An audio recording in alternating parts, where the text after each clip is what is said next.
I'll need the good luck. Work has been busy, so I haven't been playing video games. Oh, wait. Where's VLC? There you are.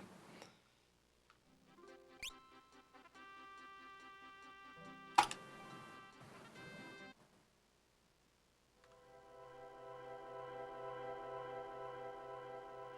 this world, there's only one way to deal with dead trees. Or deal with trees. Hopefully make them dead. I don't think that I ever use a hammer in this run. This isn't like Final Fantasy 1.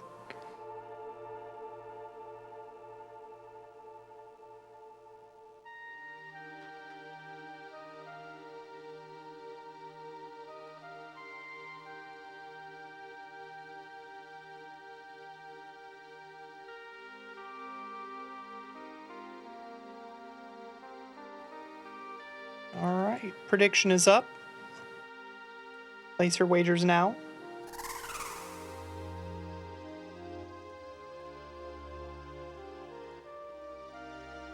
Note that the last time that I ran, I won the run.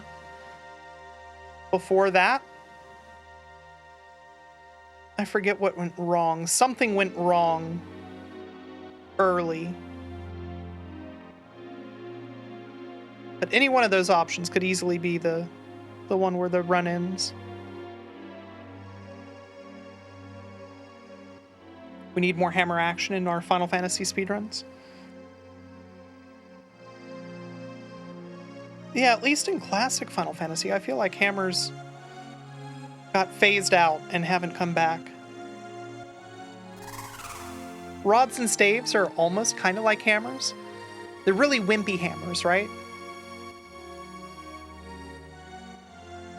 Good luck killing one friendly dragon twice. Yeah, I'm planning on doing that. Rescuing a different friendly dragon twice. Yeah? No. Those are two different friendly dragons. Eating a bunch of delicious poison, definitely on the menu. And performing the Heimlich on a bird. That also is something that I plan on doing today.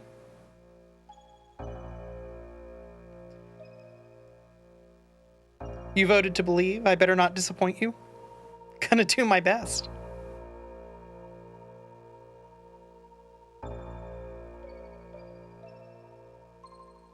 You think this is the last game with hammers until like 11? Are there hammers in this game?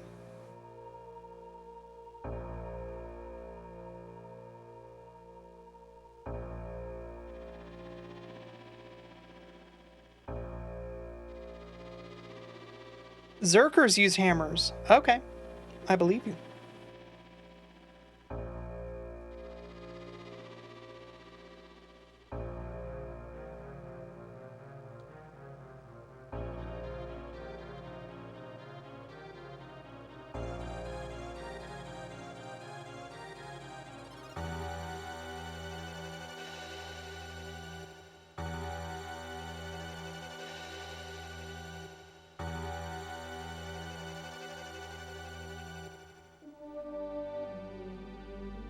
I'm so invested in the speedrun that at this point, I don't know what weapons exist in this game. I barely know the weapons that I have to use for the speedrun. Anything beyond that? I don't know. Excalibur? What's that? Never heard of it. Sounds fake. Got to study for an algorithms test. Hey, best of luck with that.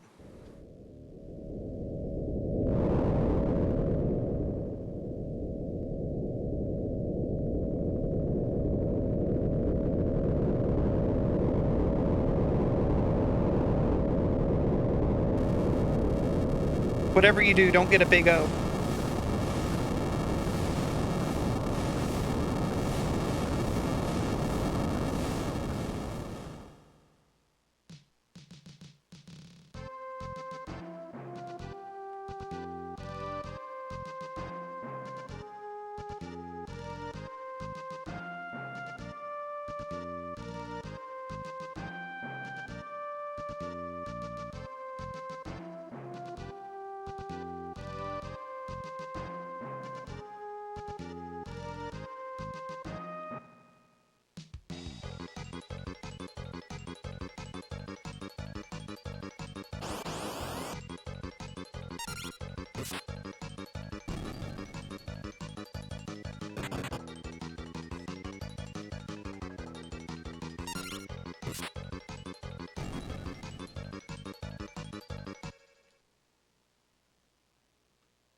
BD Jeffy P, thank you very much for good luck on The Boy and His Bird and the Royals and the Tree Removal Service Adventure.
Also, Galoof is here. He's one of the royals. I mean, that's a little bit of a spoiler, but, you know, stick around for like an hour.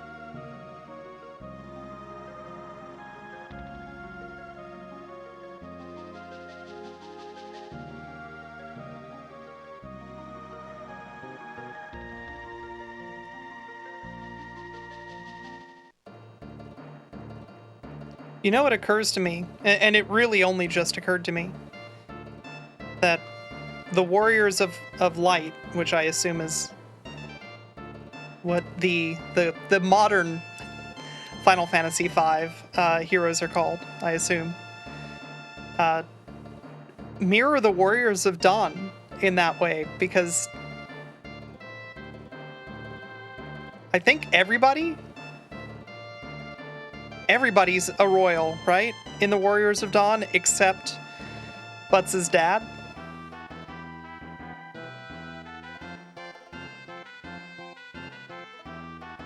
I guess I'm not super clear on on Kelgar. Maybe he's not royal.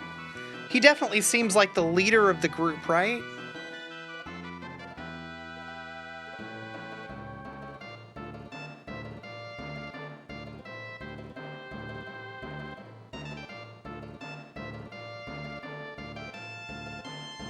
Yeah, maybe not. Maybe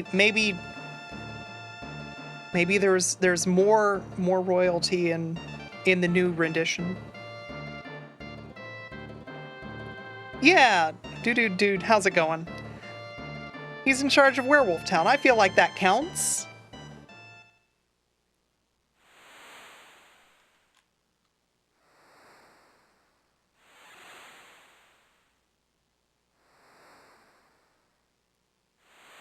Yeah, leader of Kelb, the town, one of several towns whose name I have never remembered and probably will never remember.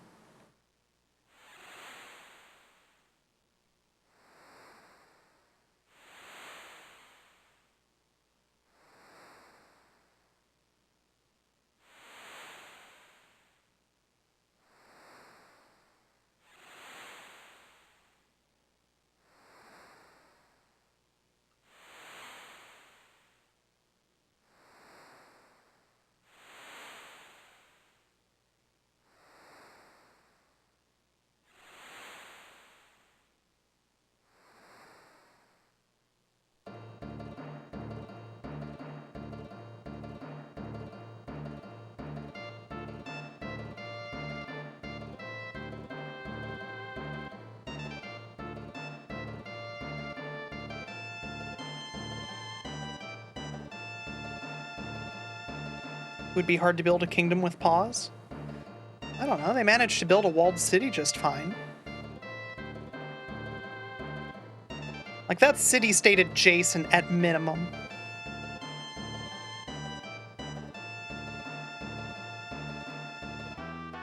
At which point, I guess the real question is, it's not a principality, are you royalty? And you know what? I'm gonna say yeah. Yeah, he is. Because otherwise, the joke doesn't work.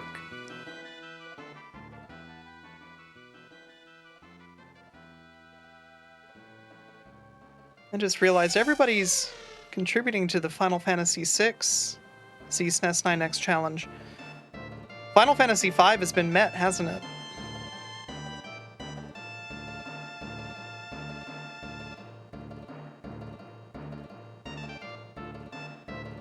Cool, good. Gonna have to figure out a good day.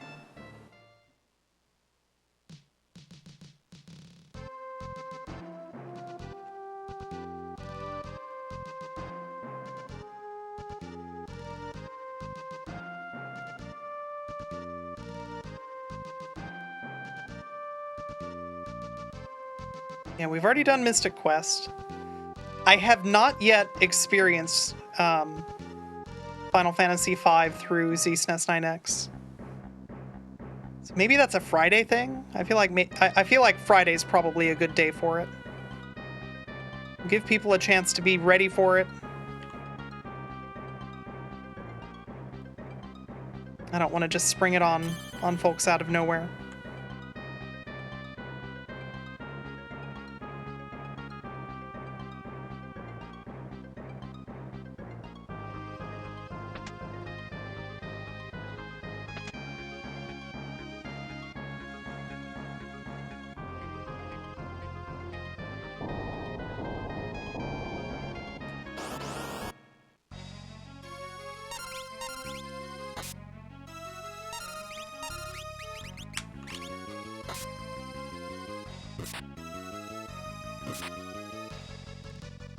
Alright, definitely a 2-cycle.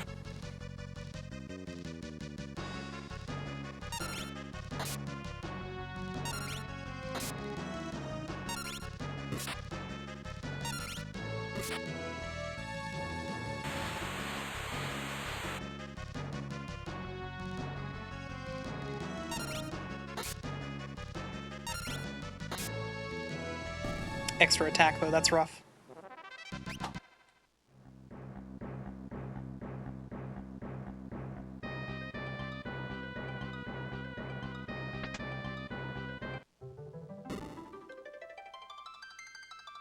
Already 5 seconds behind my sum of best. What a garbage run.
Final Gamer James, how's it going? You beat Final Fantasy V? Hell yeah, congratulations.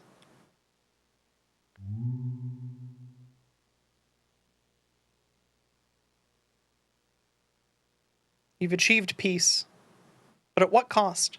Especially if you were using Gil Toss.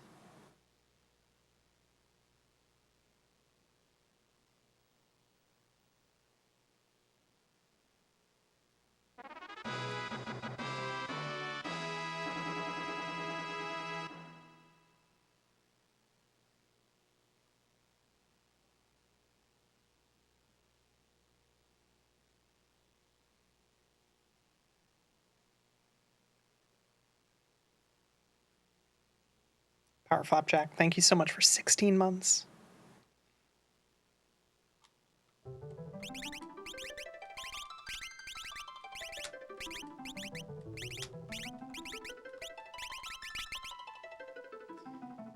First day of school was a snoozer? It's probably good, right?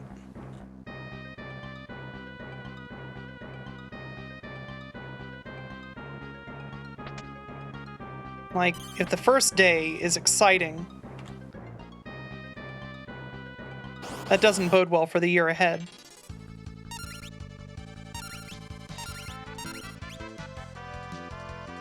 Come on.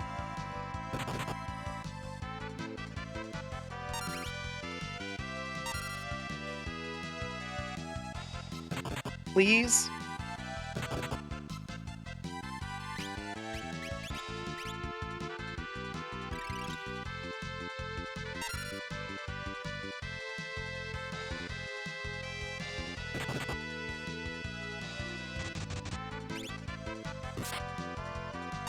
Both of these gotta fight. That's fine.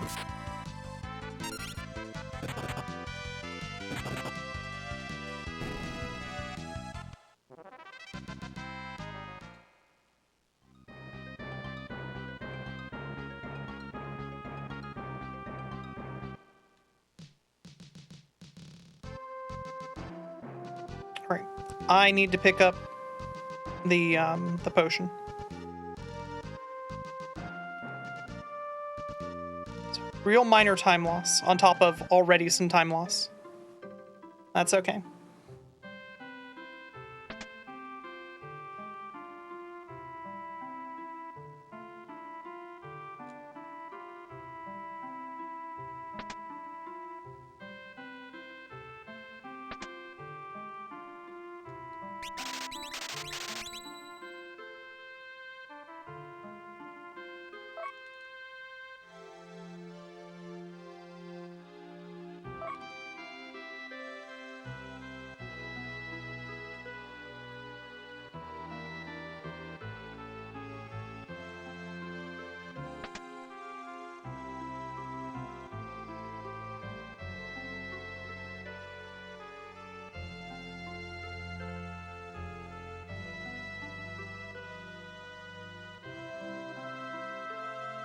It revealed a big new mechanic for Ravnican Horror Story.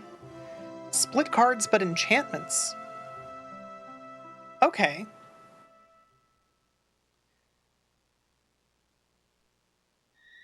That means that Enchantment Hate gets a 2-for-1 deal, though, right? Or do you have to target each half individually?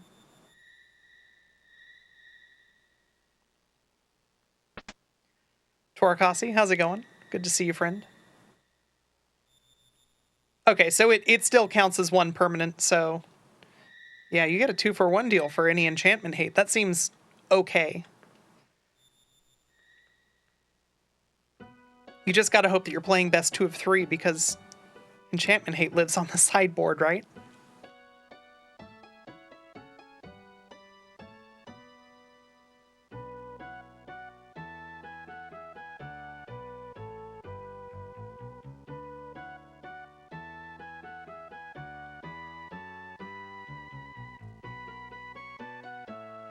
What's my favorite Final Fantasy V song?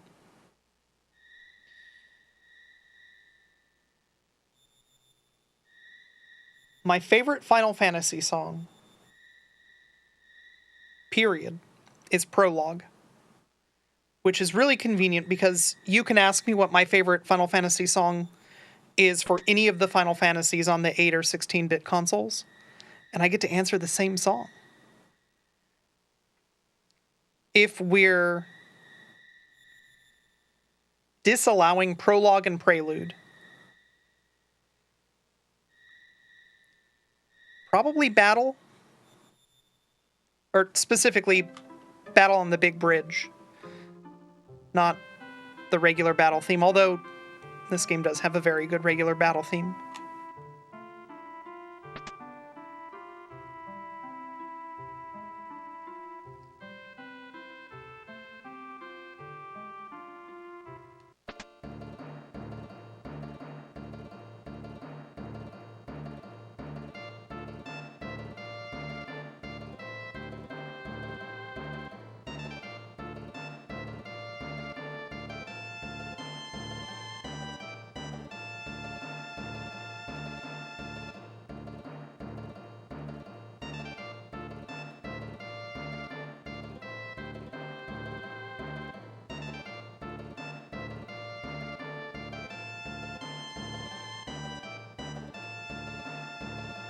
By prologue, am I referring to what is called the Final Fantasy theme? I believe so. Although I've seen the Crystal theme, aka Prelude, also referred to as the Final Fantasy theme. I'm referring to the theme that plays when you cross the bridge in Final Fantasy I, and the prologue is spelled out for you.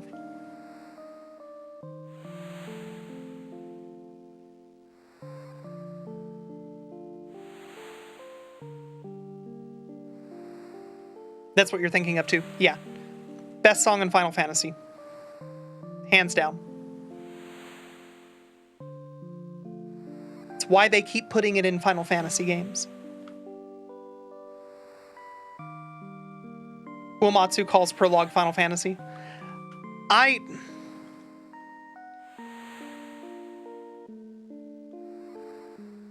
agree with the logic, however, the purpose of names is communication, and if I know that the communication tends to break down in a way that is super predictable, it's why I call my favorite game in the world Baduk instead of Go.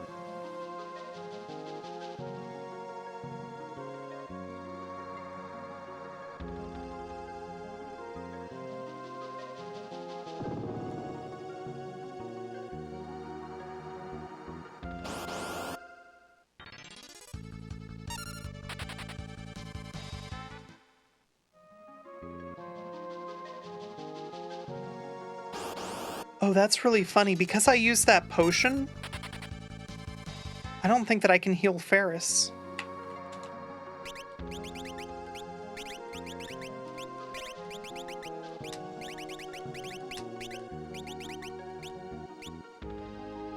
This sucks. I'm gonna have an extra potion, which is gonna screw up a bunch of my menus.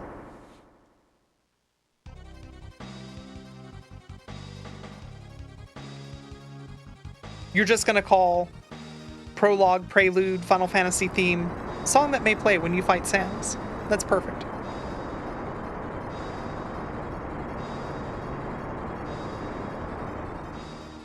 Yo, Juker, how's it going? Hey everybody, are you following the Juker? He's one of the best streamers on Twitch. Full stop.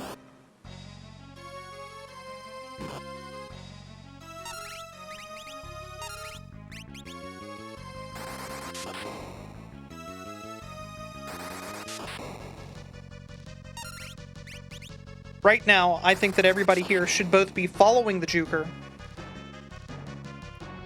and also supporting the Juker, just in all endeavors, you know, generally, but specifically because he's presently trying to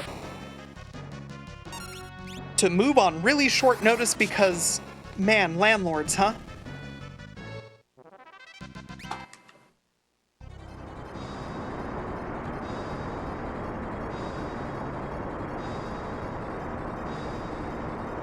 The apartment grind sucks. Yeah, I'm so sorry to hear about it, dude. If you could just, like, find the place of your dreams and also it be affordable, like, I'd really appreciate that. That would be great for me.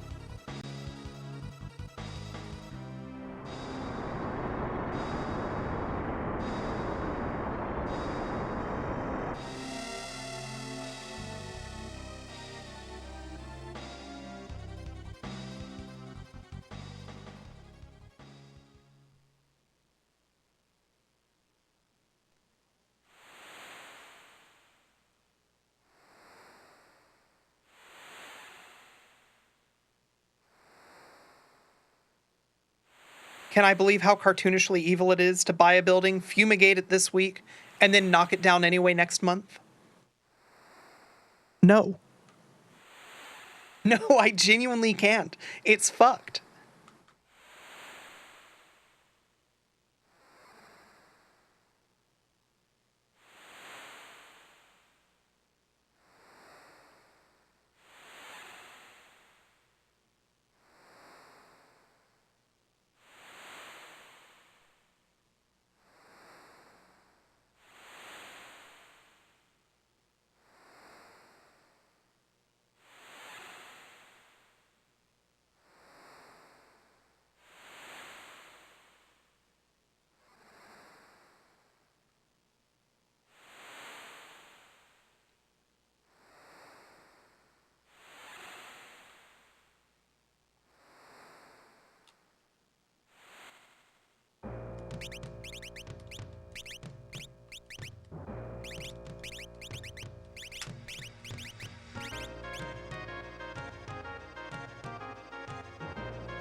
You're currently waiting to hear back from an apartment? That's really good to hear.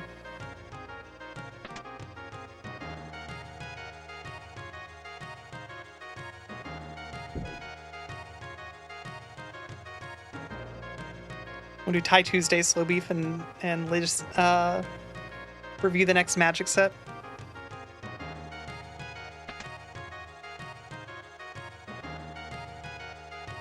Yeah, I'd listen to that. That would be good content.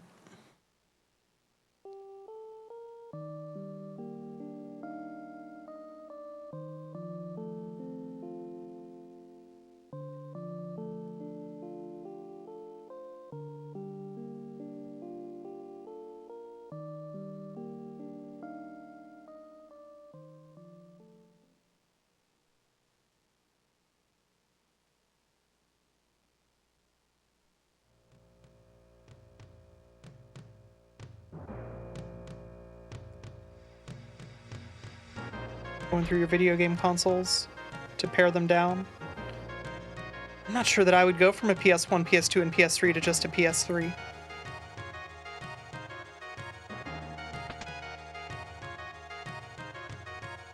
PS3 is A, famously very temperamental to capture, and B, is not optimal for a lot of speedruns.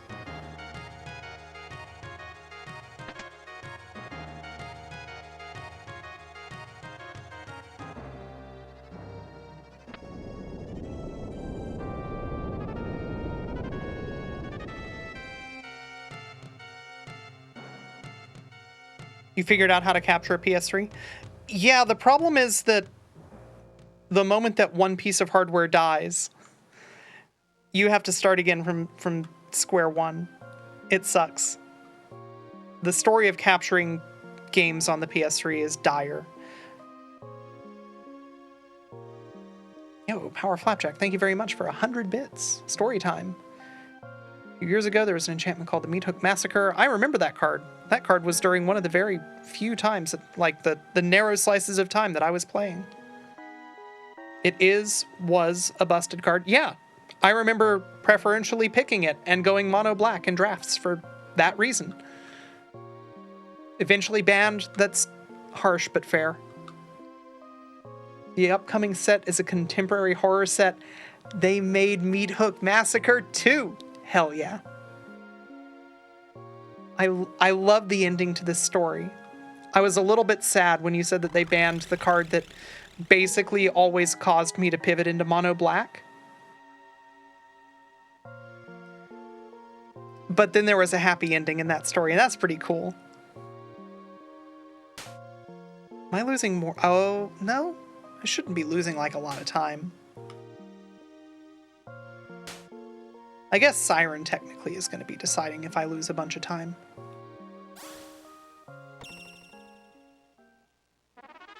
Like most sequels, it's worse? Like better worse or not better worse? Hell yeah. Great start.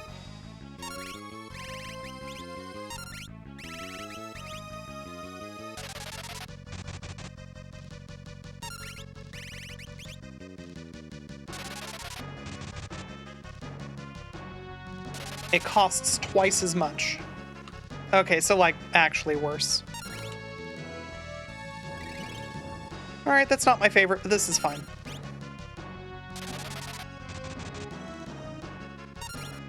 A little bit of time loss.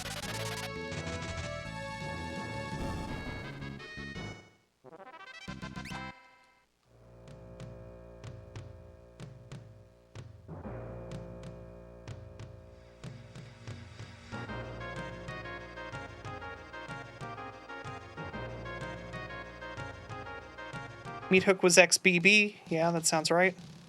New Meat Hook is XXBBBB. That is very funny.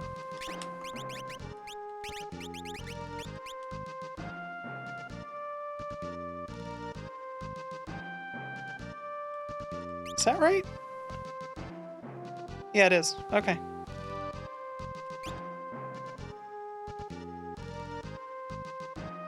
For a moment, I blanked. That would have been a very funny place for me to have dropped the run.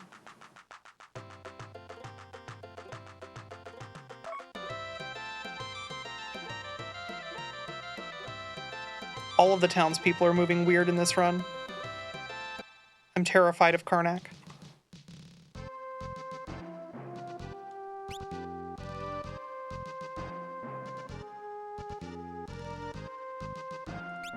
Oh, it's literally named Meat Hook Massacre 2. Okay. Yeah. I thought that you were just, like, you were spiritually saying, this is Meat Hook Massacre 2. No, it's actually just named that. Cool.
There's a card named Fear of Missing Out.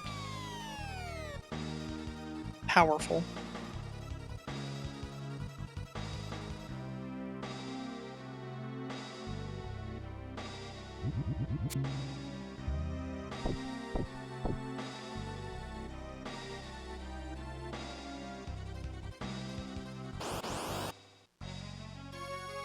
Kill Ferris.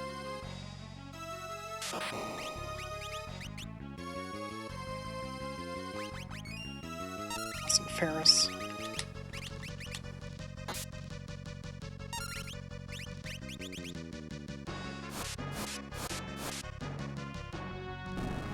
I think this was a gold. No, it wasn't. For some reason, I thought that I did really well in my PB. Not that well, though.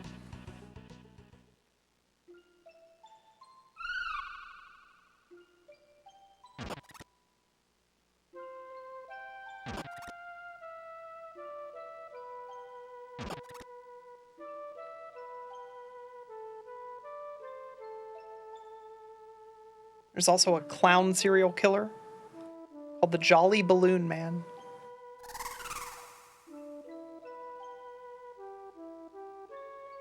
Up until this point, I haven't felt like they're going to have a hard time making it feel like it belongs to a cohesive universe, but I feel like Clown and Balloon Man, those are going to be tough to work into the mythos of magic. That's the straw.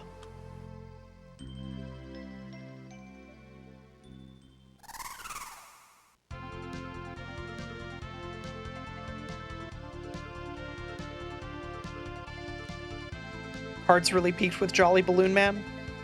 You know what? Now that you put it that way, maybe you're right.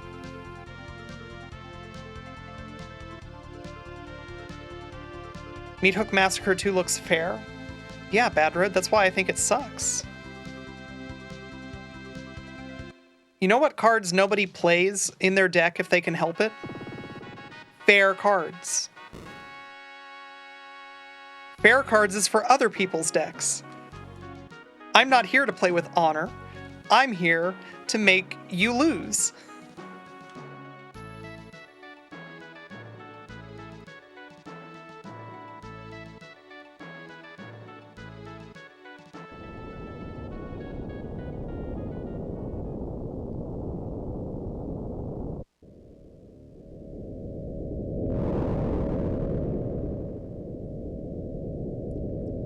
Yeah, fair is not how you win. This is an important fact of life.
We're excited for the next set, Foundations. They're effectively making a core set that's going to be standard legal for 5 years. Okay, yeah, that sounds really counter to their monetization strategy. What are they doing to fuck people over? It's like a 2-year rotation has been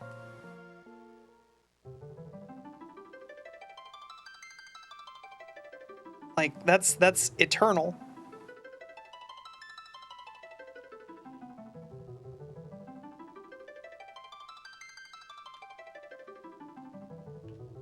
Oh no.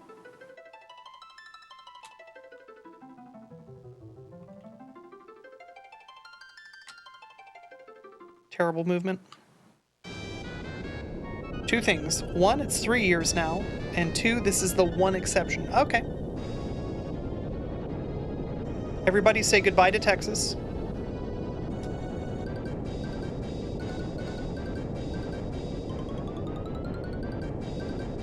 There it goes.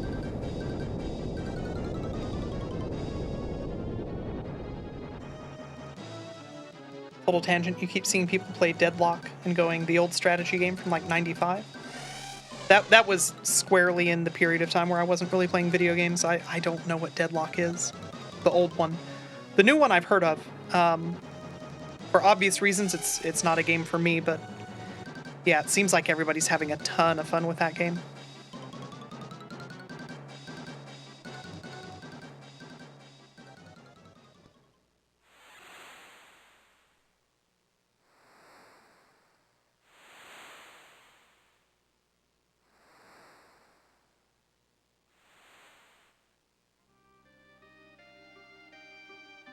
Hamlin Price, how's it going?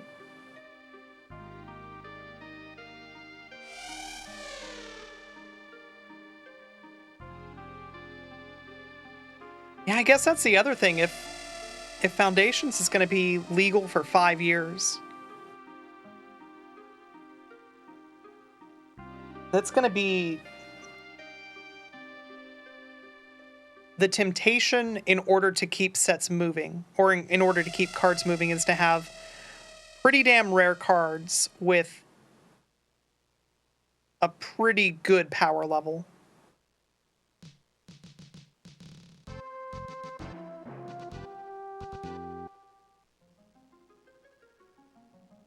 They basically now are presented with, we need to put, 1.5 sets, slightly more, worth of power creep into one set.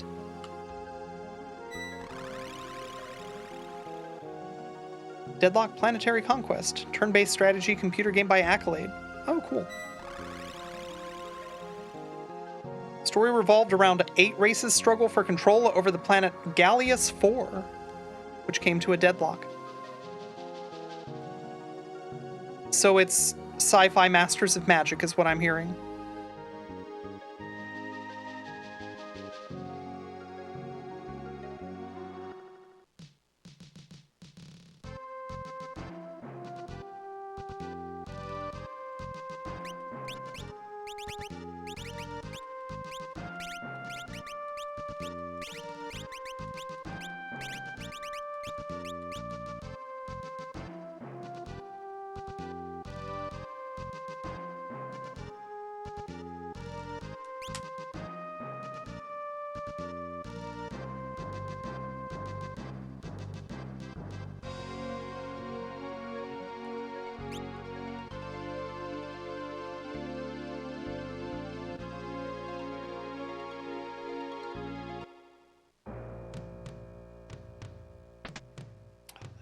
Block me off.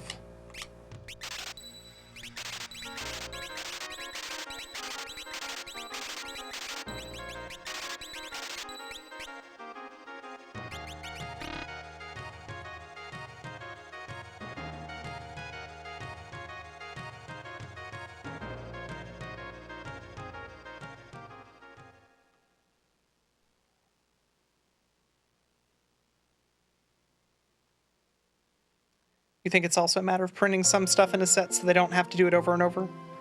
Like they're putting Day of Judgment in that set, presumably, so that they don't have to, like, go all out with Wraths. Okay.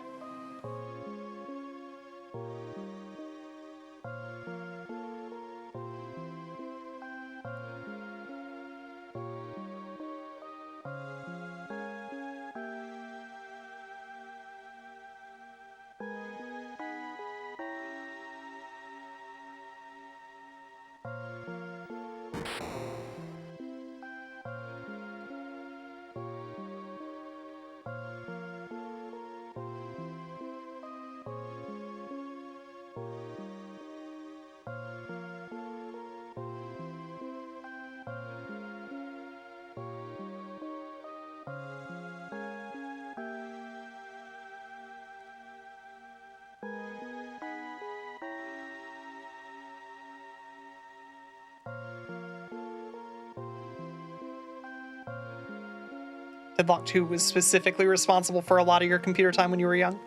Cool. Yo, T-Jabs. Yeah, enjoy your lurk. Thank you for the good luck. I hope you're doing well, friend.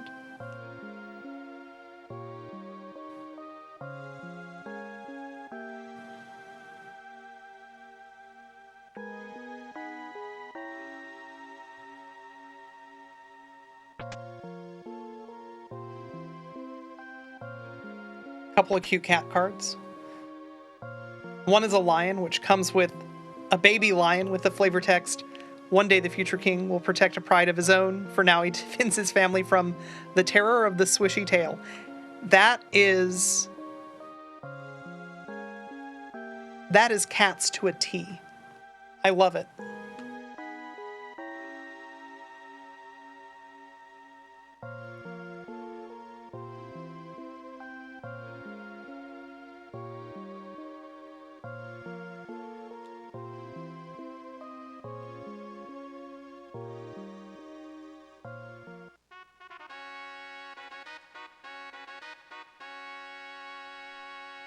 Go right. No! Oh, that's worse. Thank you.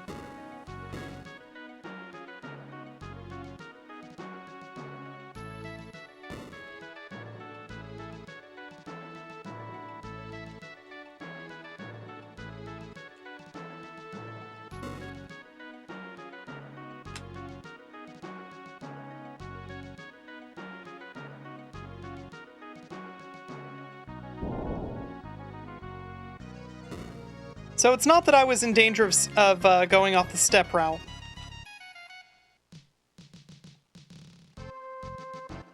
It's that that guard can technically just stonewall you for a long time. No.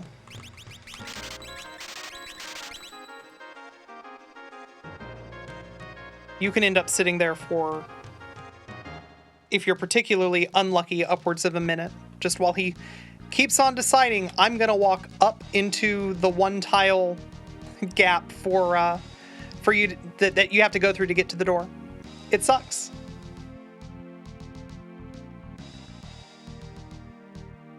Now, that is a hostile map, even though you can't get into encounters. So if I had misstepped there, it would have put me off of the step route.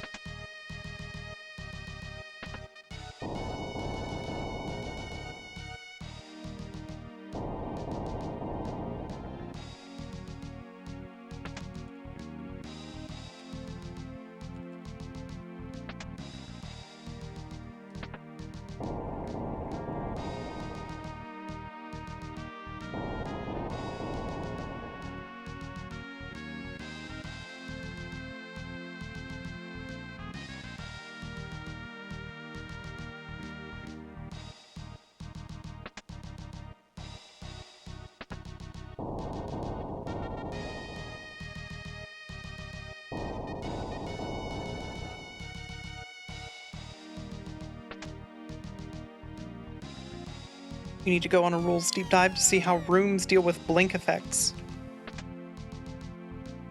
Rooms?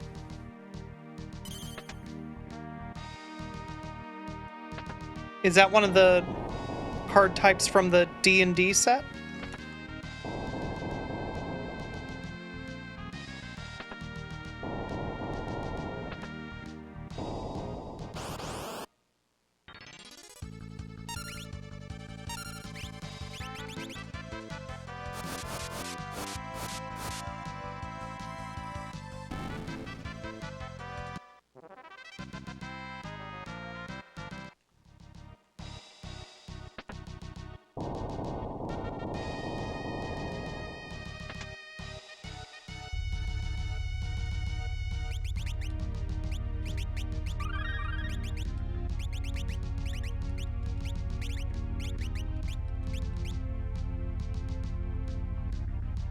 One of your favorite coworkers finished her education. It's becoming a registered nurse. That's cool.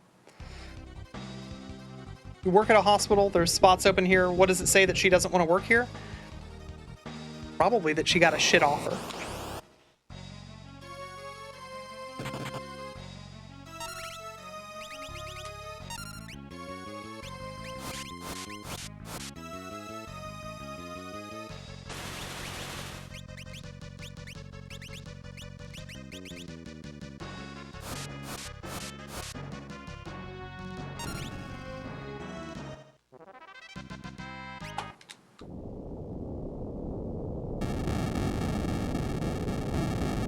Alright, that was a bad menu, but I guess not the worst ever.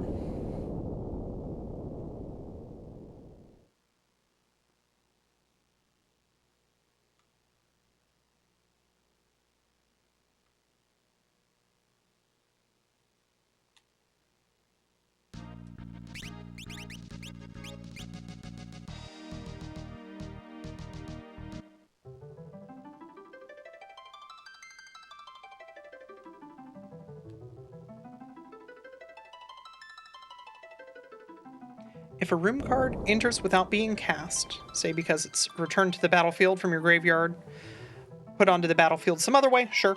Both doors will start locked. None of its abilities will be active to begin with, but you can unlock any locked door by paying its mana cost as a sorcery. Okay, so the doors must be unlocked for the room's abilities to come into play? Do rooms not have ETB effects?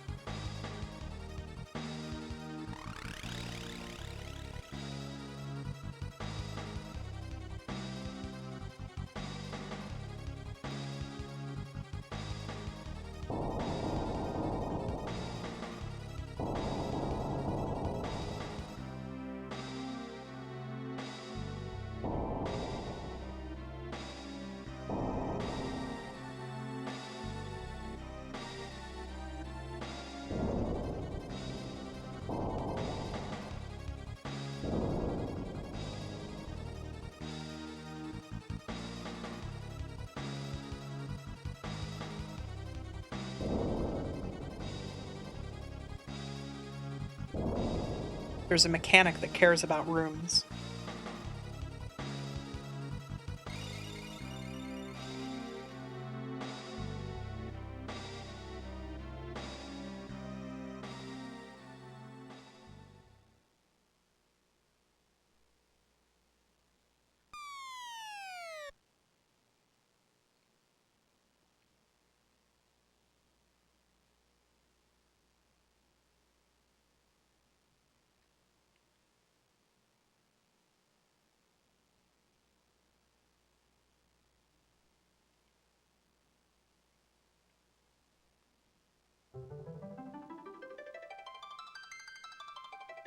So here's a fun micro-optimization that I only recently realized.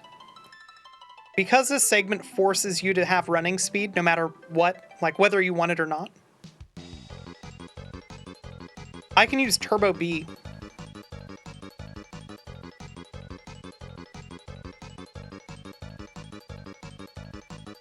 So like there's no danger of interacting with the healing pot multiple times or this chest multiple times.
Power Flapjack, thank you so much for making sure that I knew.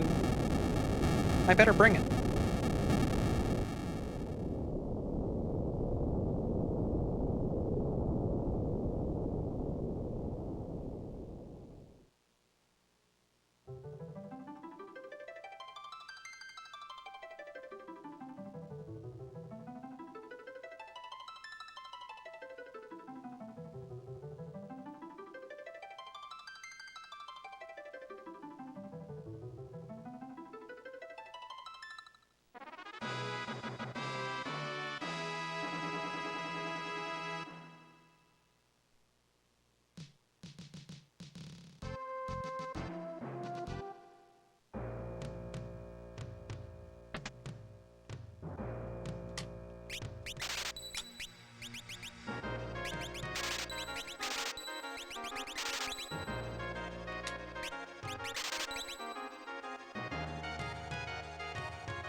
I don't know if that matters.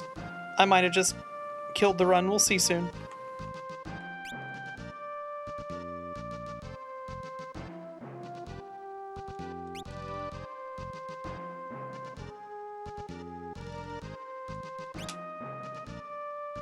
So far, so good.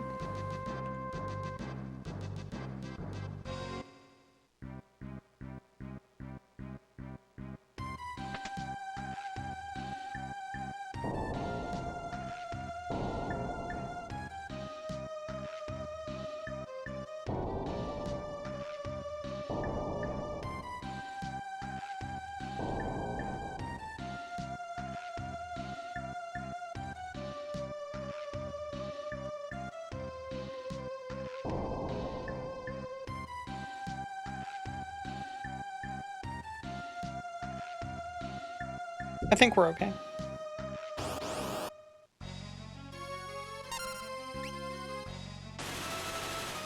Yeah, fair enough.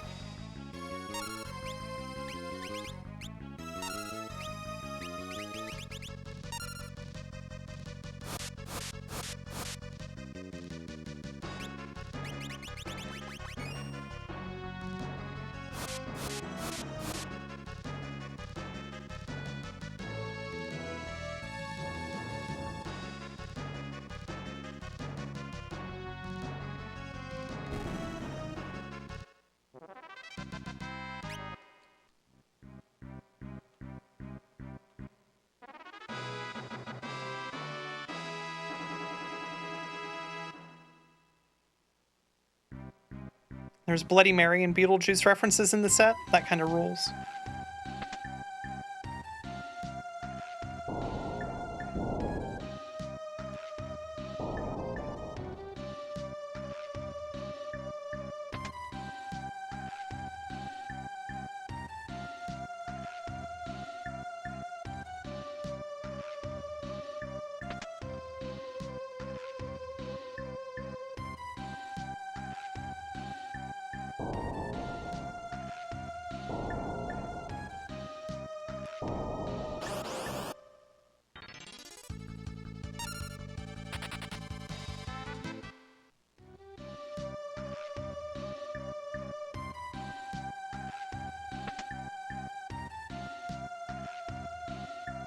Come on, Magic Hammer.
Leftover Felix, thank you so much for 2 months.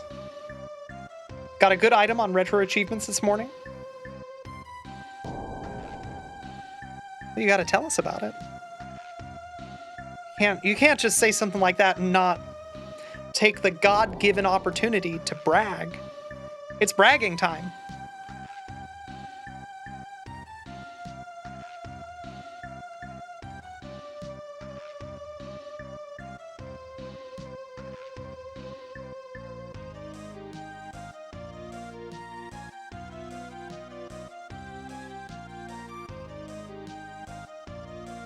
Mystic Quest, Dark King, no spells learned.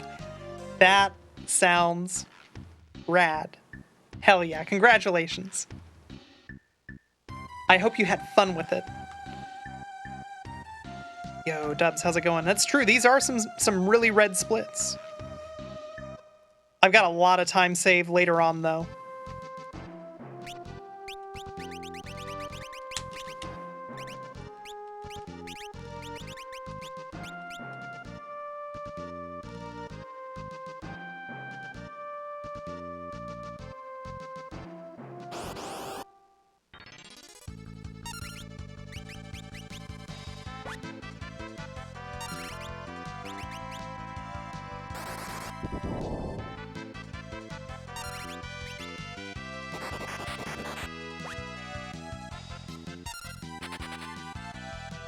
Super different from how you'd normally do the fight. It was real fun to clear. Hell yeah. Congratulations on the achievement, and more importantly, I'm glad to hear that you had fun.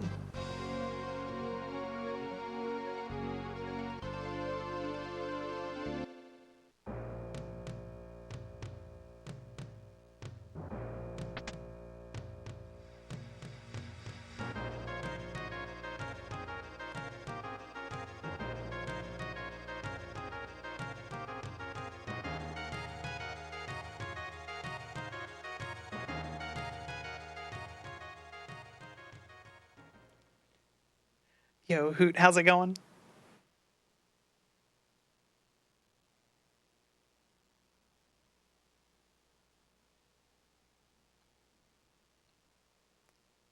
Yo, Andy, thank you very much for the raid. Welcome in, everyone. You're here just in time for my splits to be read. I am behind my PB right now. Yeah, thank you for giving that shout out to Andy AML.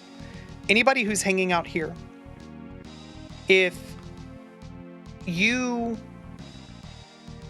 don't already follow Andy, you are missing out on genuinely one of the funniest people on Twitch.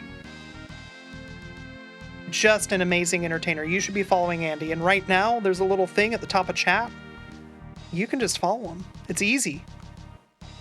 It takes literally the smallest amount of effort that I can imagine to follow a person on Twitch.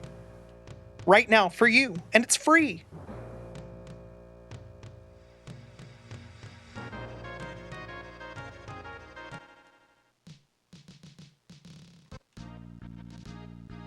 Ramcorp, how's it going?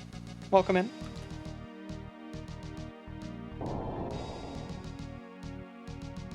Doing zoo with no magic sucks? Yeah, I believe that.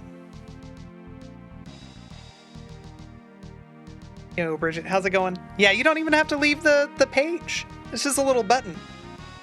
So easy. You're great? Hey, that's great to hear.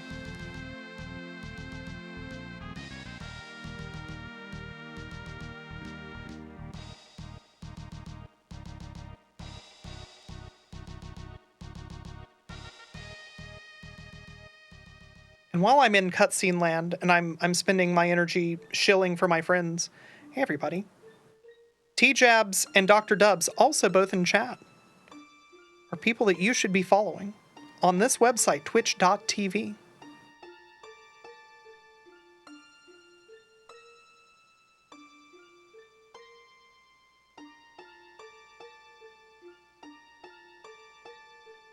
Having a grandson called Mid in this, the year of our Linux on the desktop 2024, is very funny. That's true.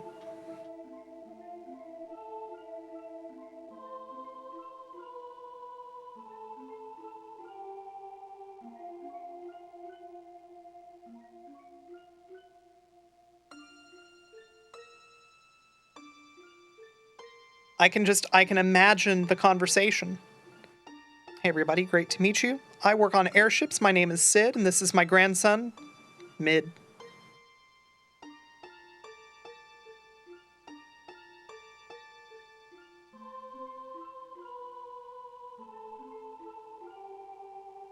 You know, Sebmal.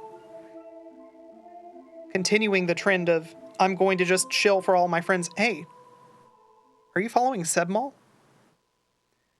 The Sebmall, who pretty soon is going to be having a 24-hour marathon of his favorite video game series of all time.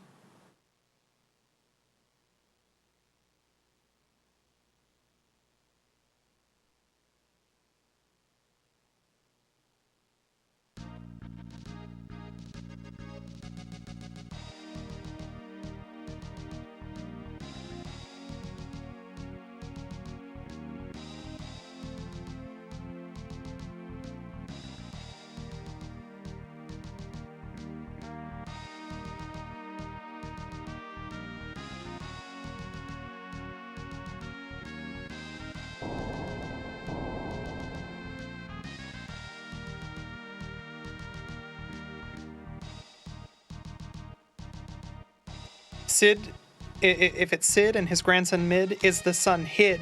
Yes, that's why you never see him.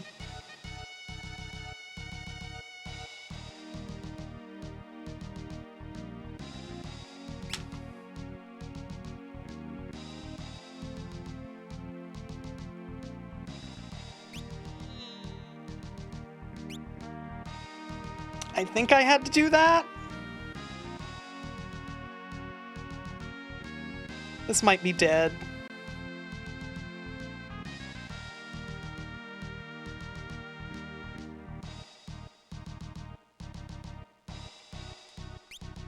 I think it's maybe not dead. I think I might have saved it.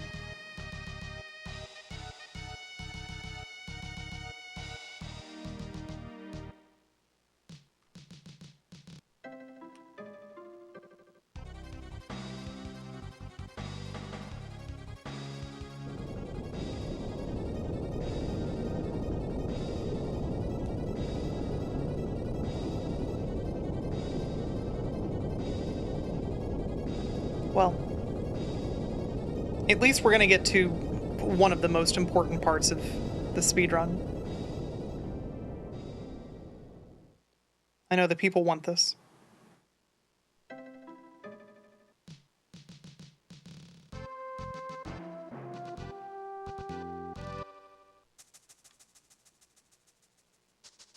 don't know how the chocobo is going to move. Lucky.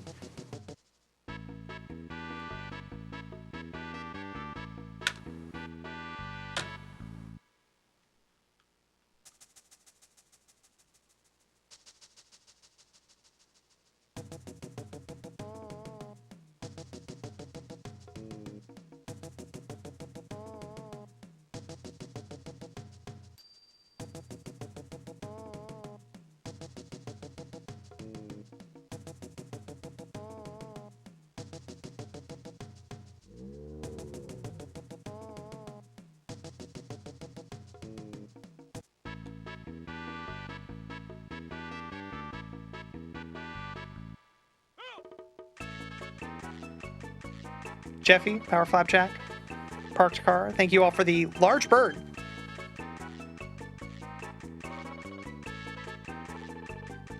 And everybody else, thank you for your participation.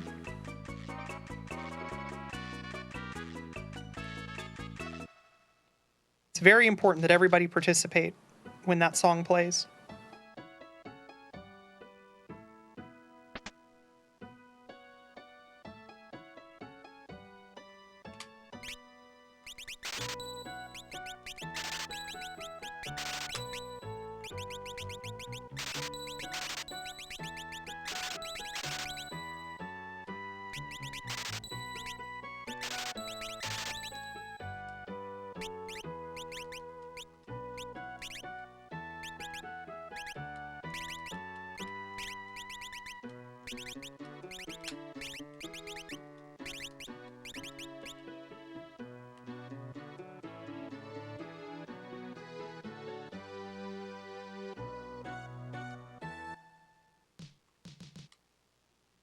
I love the fact that that's basically a scene from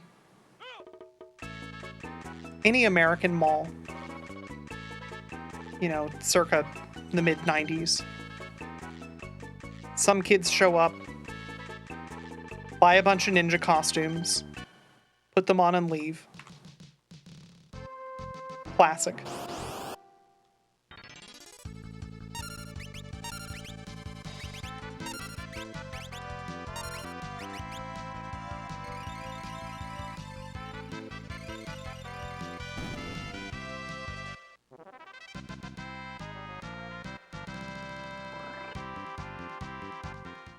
Ninja seems really busted in this game. You were using it a lot more than you expected.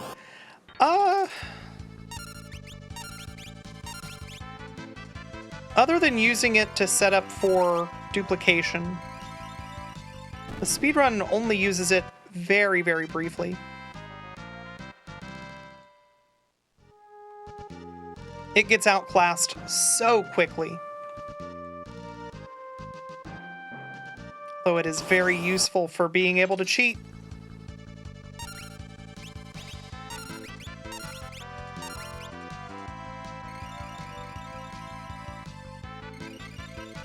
Brachydactylus, how's it going? Thank you for the good luck. I'm gonna do my best. I really want that tree to not, you know, terrorize existence. Is there an item duplication glitch in this game? Yeah, you might have noticed I just sold 255 ethers.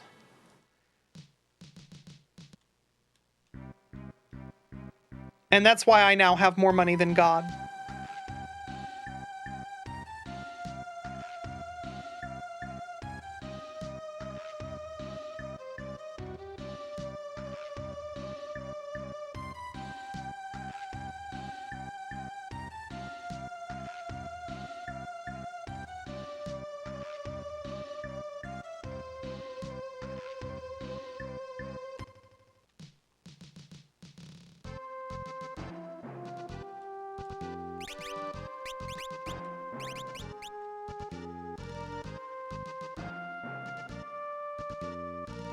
You will see me use the duplication glitch one more time at X-Death's castle.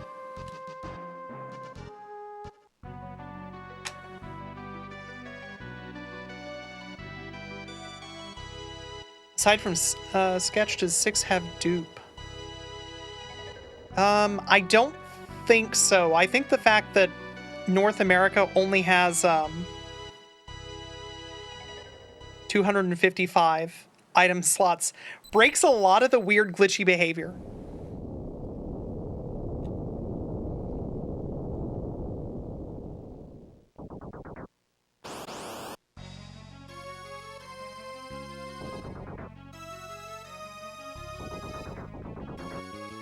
Would it be bad taste to use duplication glitches for Fiesta runs?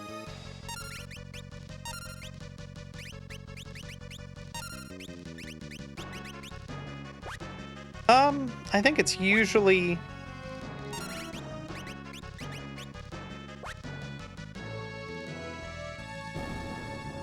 like not super banned.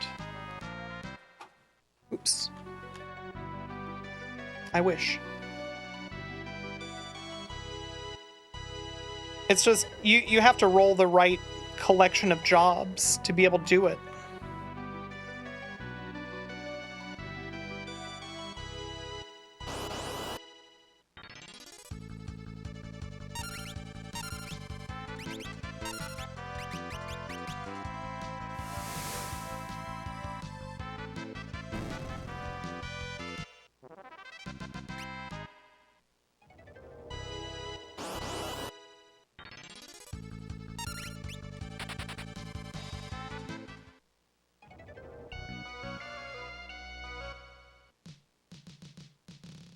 Like, the odds of you rolling both a thief and a ninja, relatively low.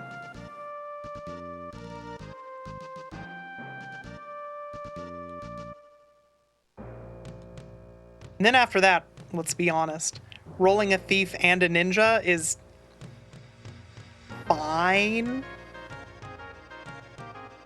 But unless you have a samurai to go with it, like, a lot of that money just kind of feels like a waste. So I'm saying there's a chance. Absolutely. Loon rolled 3 berserkers. Loon only had to force 1. There's always a chance.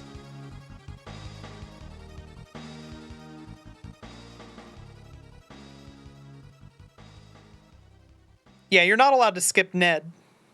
That's the only like hard rule that I know of. But I know that some people run with more stipulations on their runs.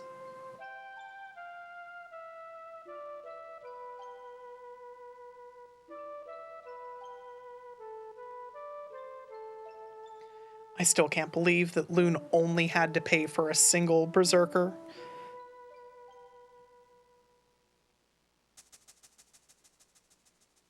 Oh yeah, it's true. You could use a thief knife in World 3. I assume that the same logic applies for thief knife as it does for thief.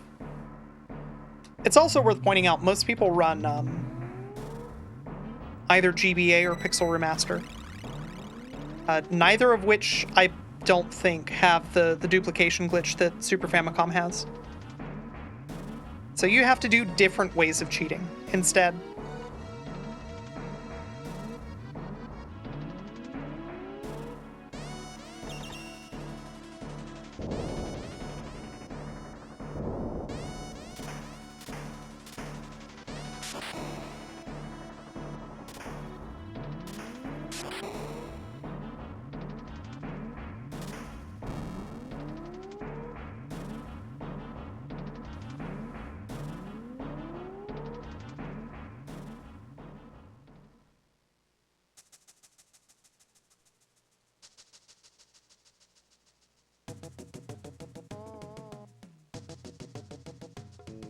The biggest useful glitch you know of on GBA is Calm working only on the wrong monsters. That's very funny.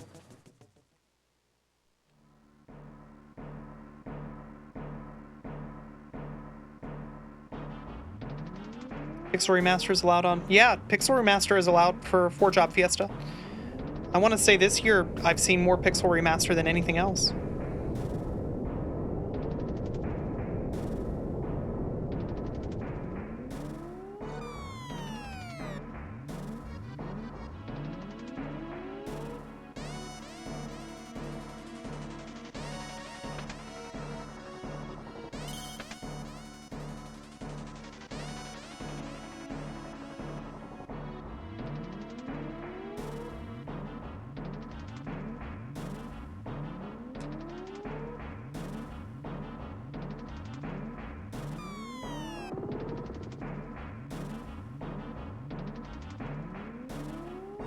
Even the no longer available versions of Final Fantasy V are allowed?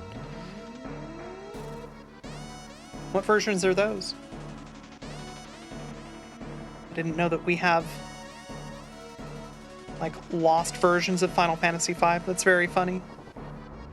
Oh right, the mobile version existed. I forgot about that, mostly because of how bad it famously was.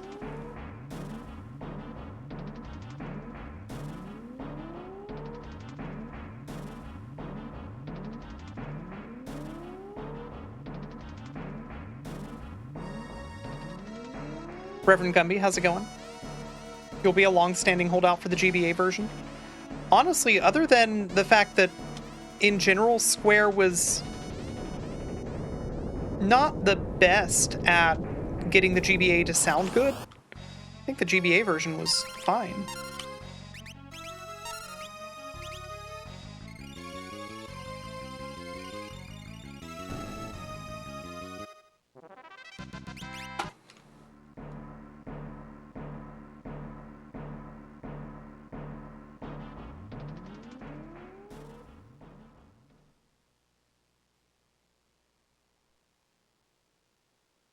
I've been using the Project Demi modded version, vanilla, but gets rid of cutscenes and has some quality of life stuff you can enable or disable. Neat. Yeah, it sounds nice. GBA version had some weird ATB stuff. Oh, okay.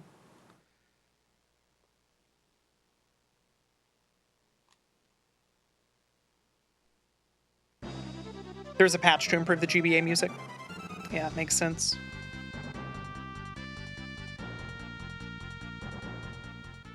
I know that that patch exists for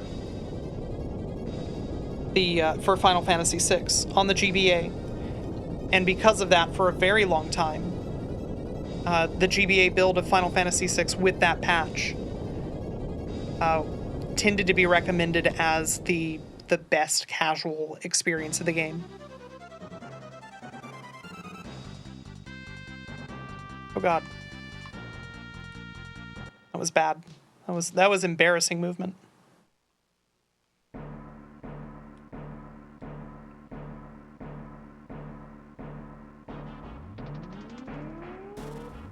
You tried Pixel Remaster, but you didn't like it explicitly because of how it changes how ATB works a little bit and messes with your Omega attempts.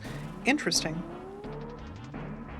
So I've only watched the 16-bit Pixel Remasters. I have a lot of fondness for the Super Famicom builds. But from what I've seen, ATB looks basically the same.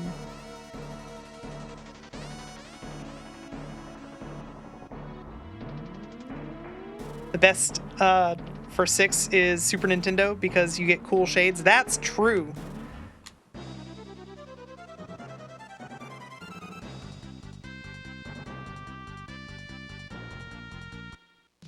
I do love how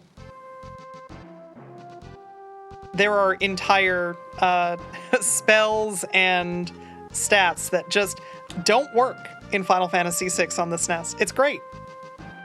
I think it's good, actually.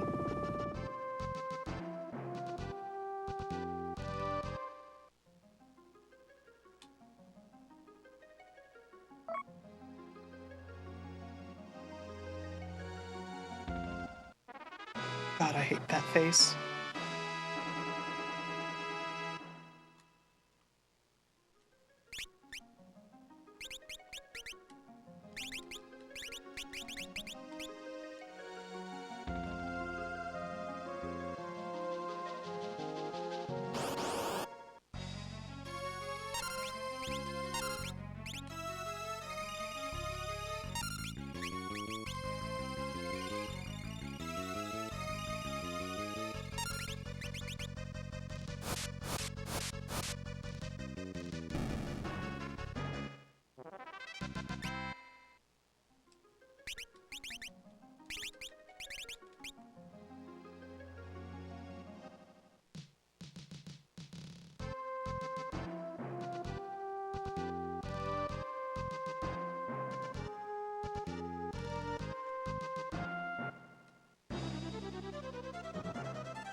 Yeah, it's evade and magic evade.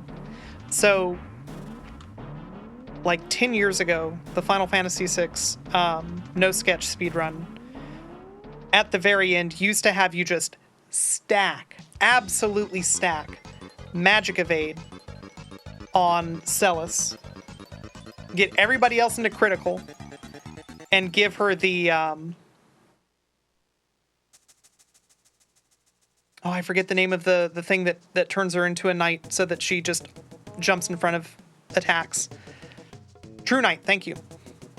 Yeah, give her the True Knight, and then for the entire final fight, she's just jumping in front of dudes, trying to punch everybody else in your party, and just triggering a miss. It's great.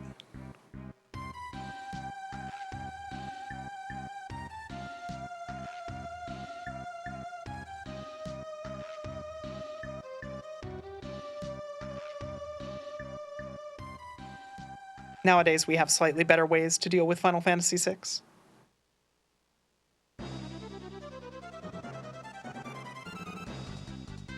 Last time you looked at the low-level run, you do that with Terra. Yeah, that's probably true.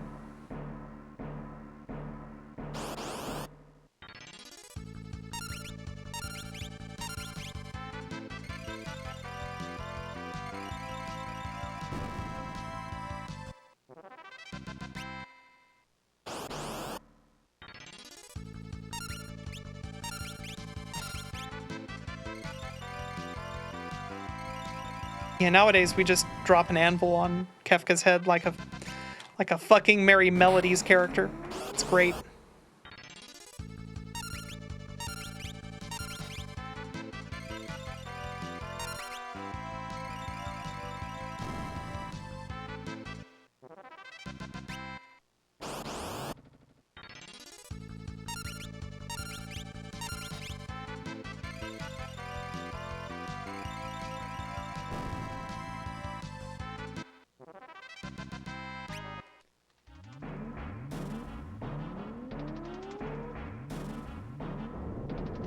Sabin doesn't hold up the house anymore. We don't need it.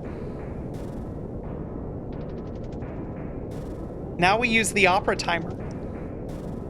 So instead of Sabin holding up the house, we've got Ultros pushing the anvil.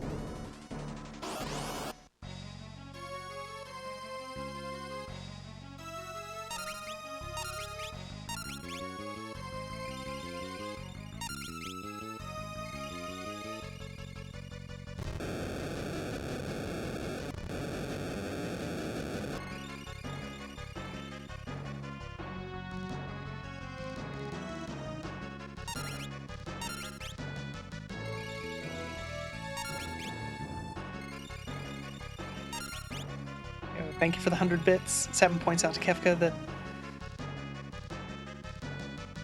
the final battle statues aren't built on anything. First form holds up a sign that says oops and falls off the tower. Yeah, exactly.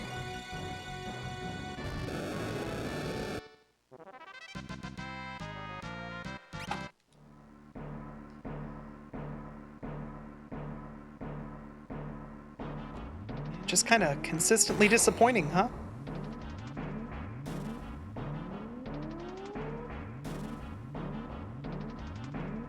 I think that I have a pretty decent Blanca as well in my PB. So right now I'm just playing for parity.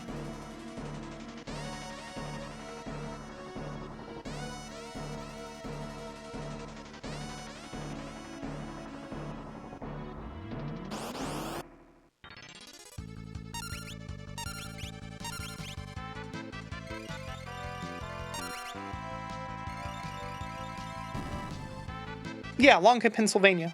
That's where I am right now.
This cutscene lasts like 30 minutes.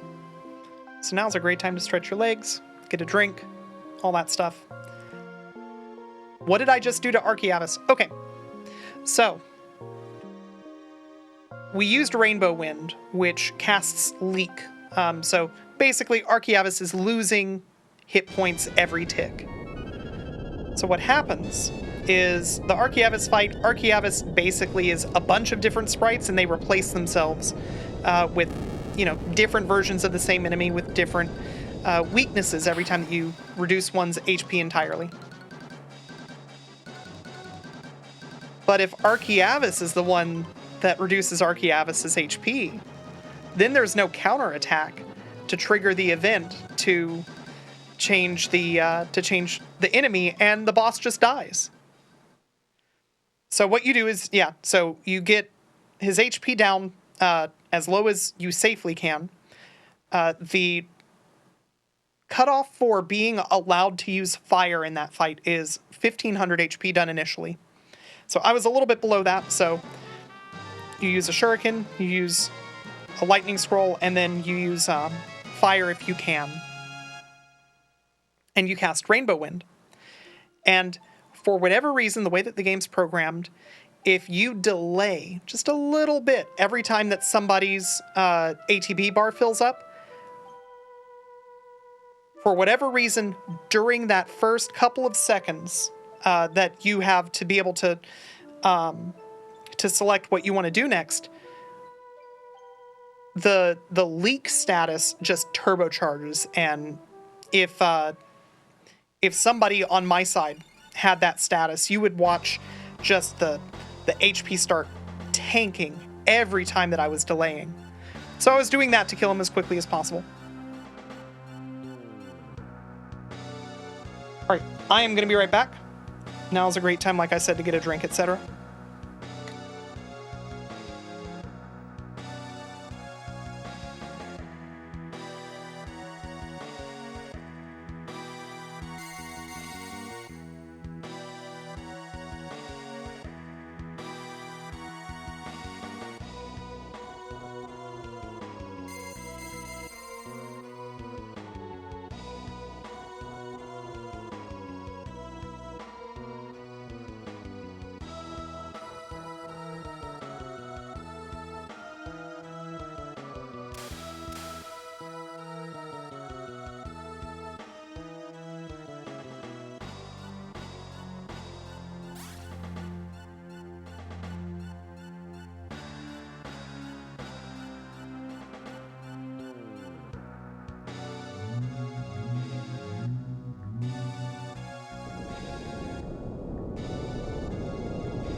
You know, there's something really great about having this feeling like, I took way too long, the cutscene's over for sure, coming back and being like, cutscene's like halfway over.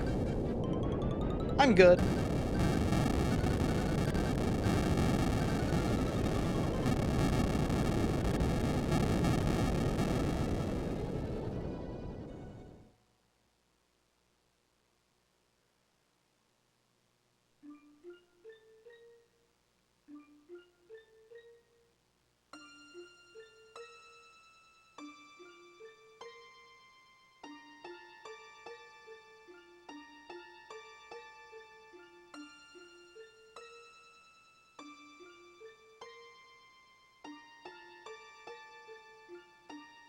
New text added to the cutscene.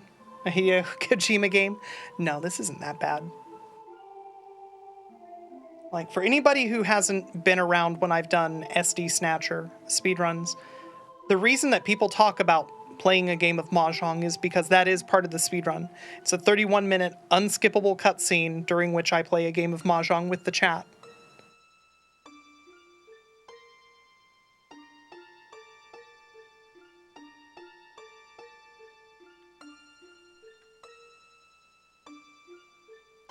Did that one have a feature-length movie at the end too? Thank God, no.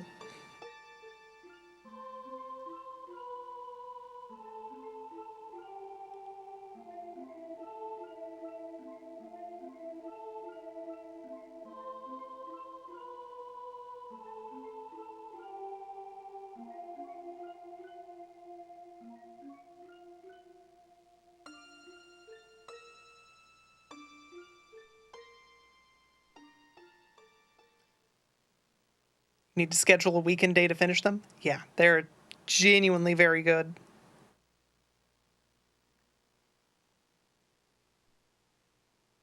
I think that's it. Yeah.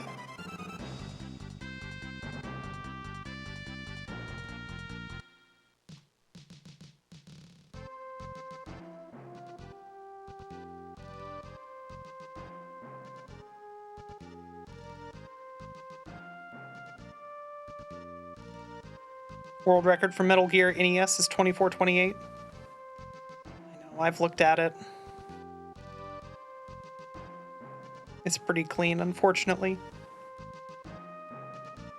And while I think that Metal Gear was real fun casually,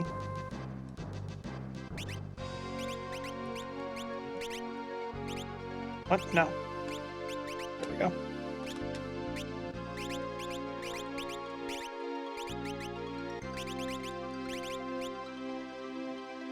That was not my best menu ever. But yeah, I did try at one point to get into Metal Gear NES, and it wasn't for me. It's not infeasible to run Metal Gear during Kojima time. Yeah, I know. That's why I was looking into it.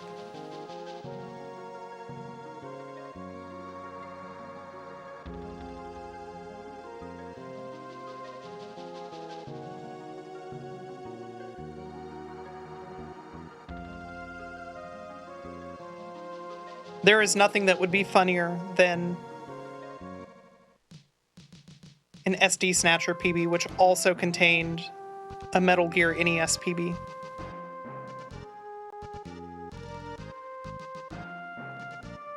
Oop, it's 2 extra steps. Doesn't matter here, it's just like half a second that I decided that I didn't want to save.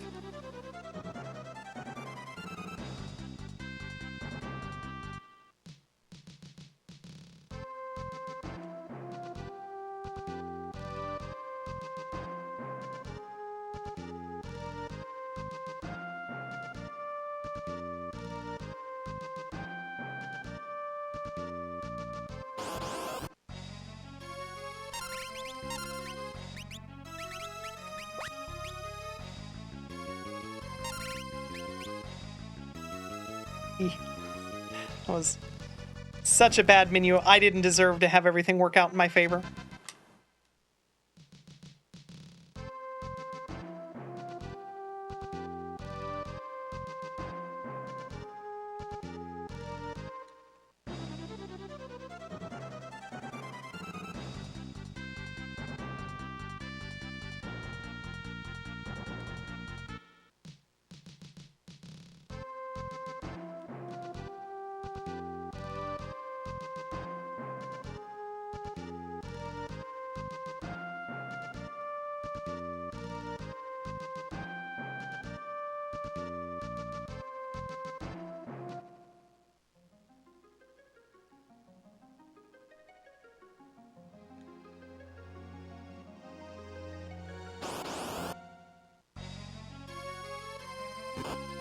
Nice. Anybody getting hit other than butts is perfect. So that saves me the time that it would take to menu a high potion onto butts.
Everybody loves the jail bear.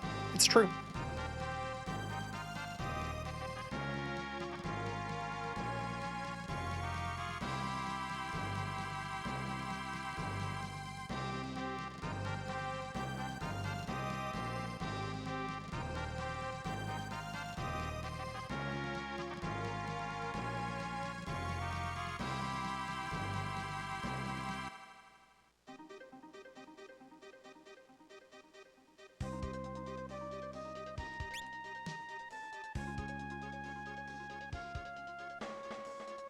All rise.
I gotta stop using a high potion there. I know that somehow it works for some people, but it doesn't work for me ever.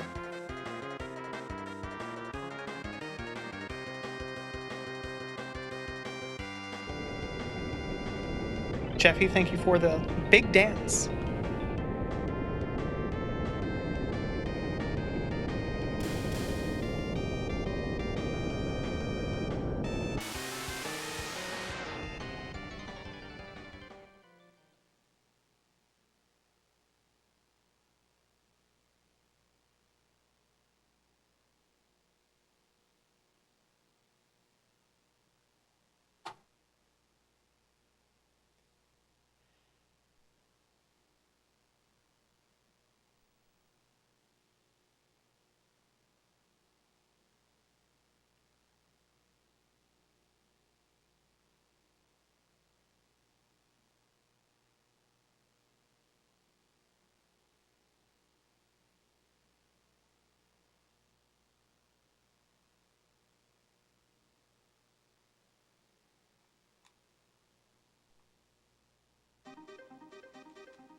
You appreciate the fact that under my related streams, Twitch is automatically recommending people who are doing Final Fantasy VII world record attempts and Arcus.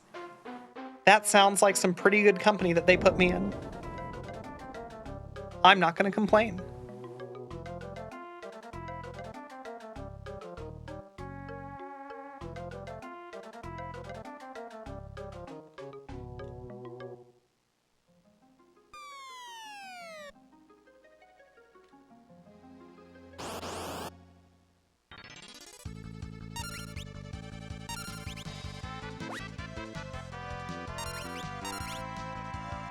I hope at least one of those people gets world record.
That's not where that should live. That's where it lives for now, though. DPM, how's it going?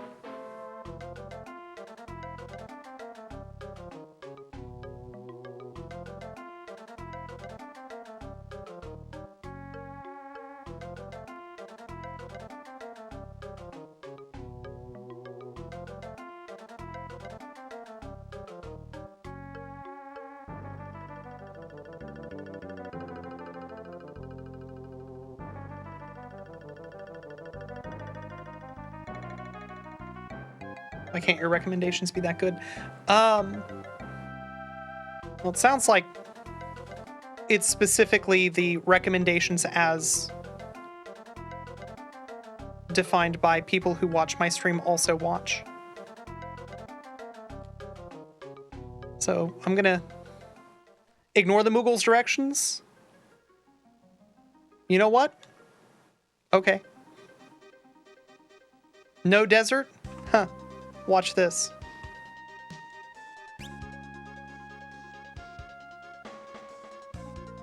Moogle didn't know what they were talking about. Desert? Not scary at all. Nothing harmful lives in that desert. No harm can come to you in that desert.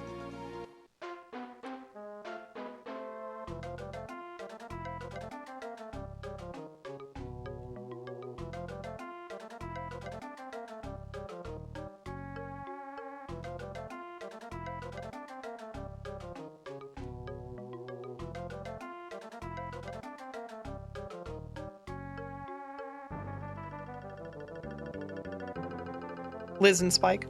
Yeah, it makes sense.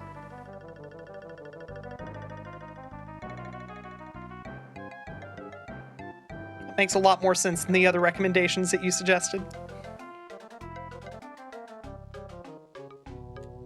I don't think I'm particularly huge with the Rainbow Six demographic. Excuse me. Right there. There you go. Like, that doesn't matter in terms of step route or anything. It's just embarrassing because I'm bad with a video game controller.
should do a run where Butts is named Boko.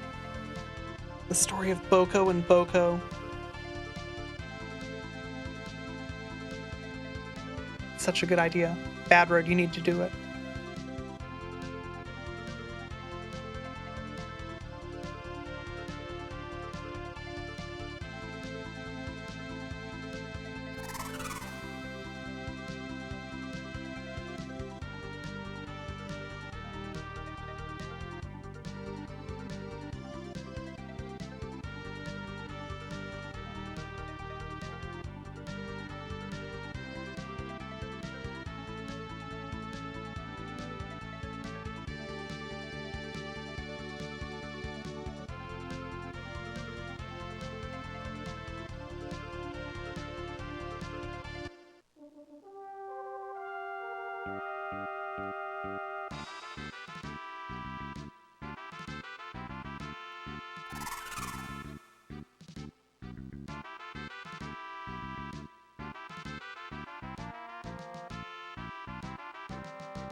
Why did Kelgar do this?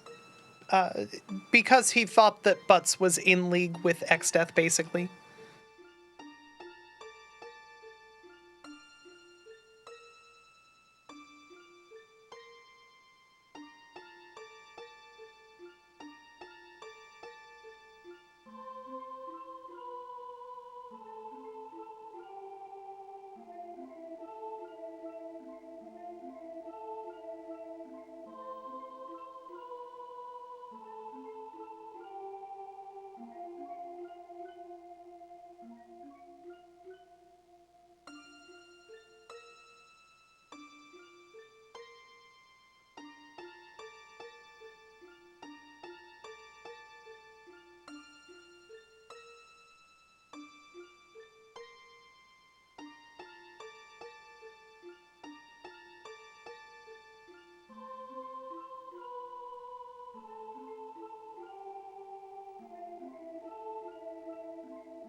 Yeah, pretty much parked car.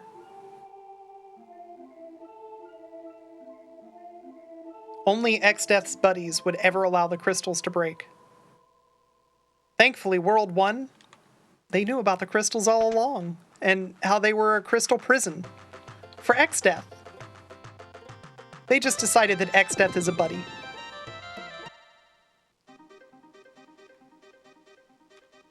Anyway, luckily, Butts' dad taught him how specifically to kick Kelgar's ass.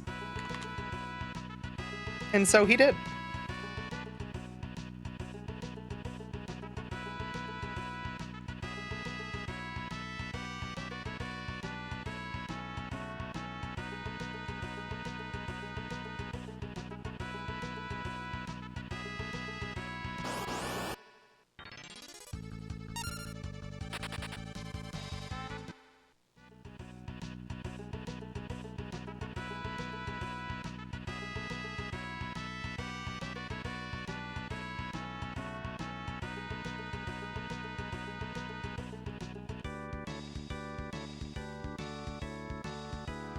Hate this room so much.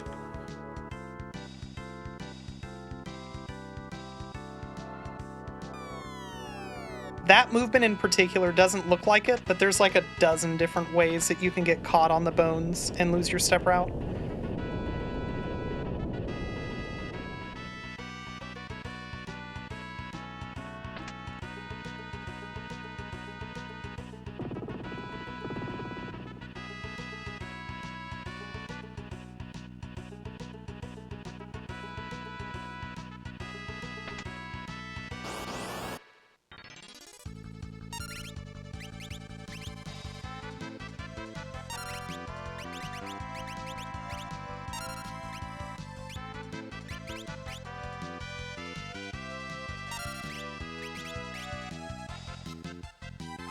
Remember, these are coin flips.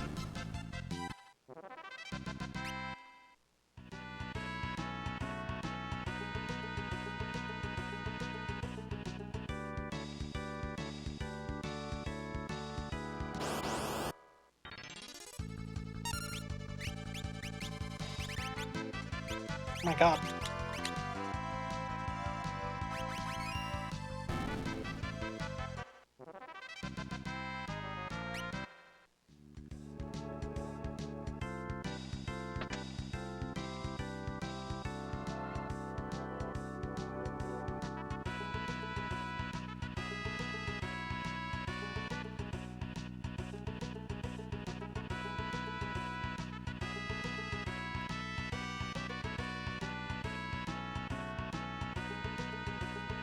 That's right, the X in X-Death stands for extremely good friend.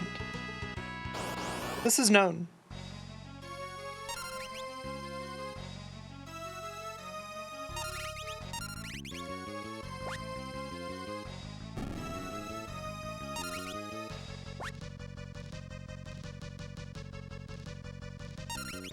Alright, so I'm losing time this split, which is kind of a bummer.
No, Lena is living the poison lover's lifestyle. She knows what she's about.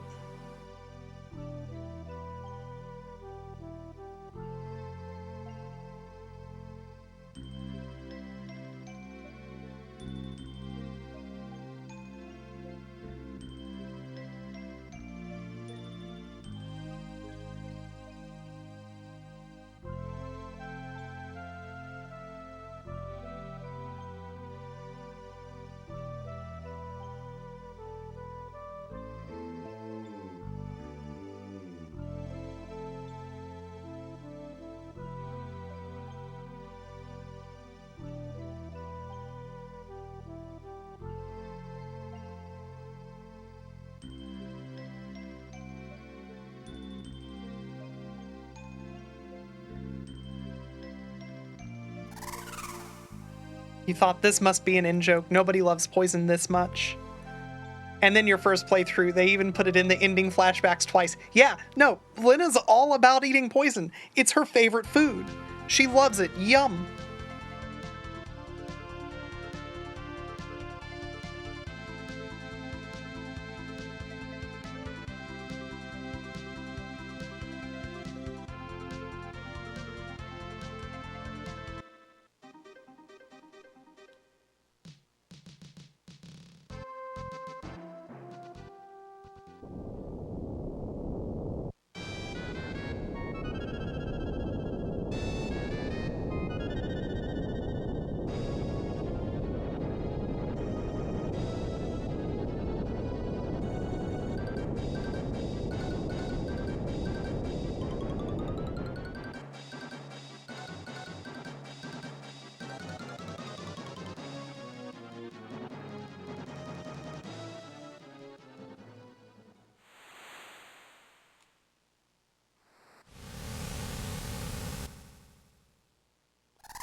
Once again, all rise.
Hate that.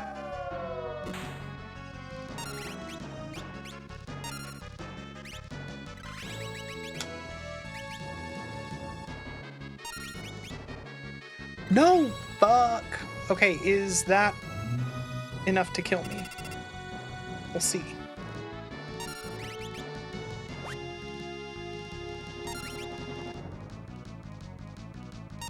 No. No, it's not. I just lost some time, like a doofus.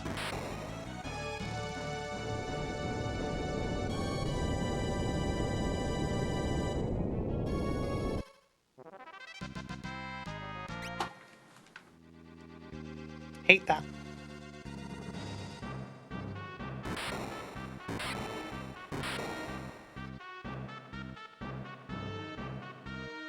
If only I didn't waste so much time, I think we probably would have been able to save Zeza.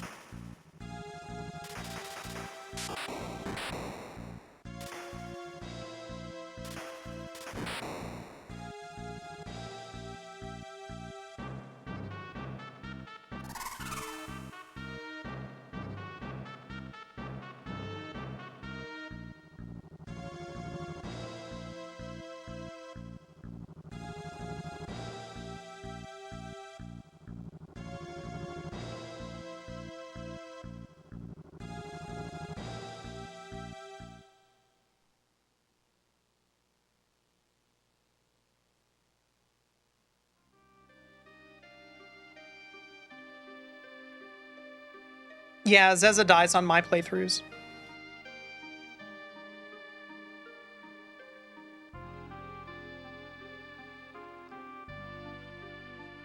Yeah, Zeza dying is considered canon because it drives better character development for Galoof.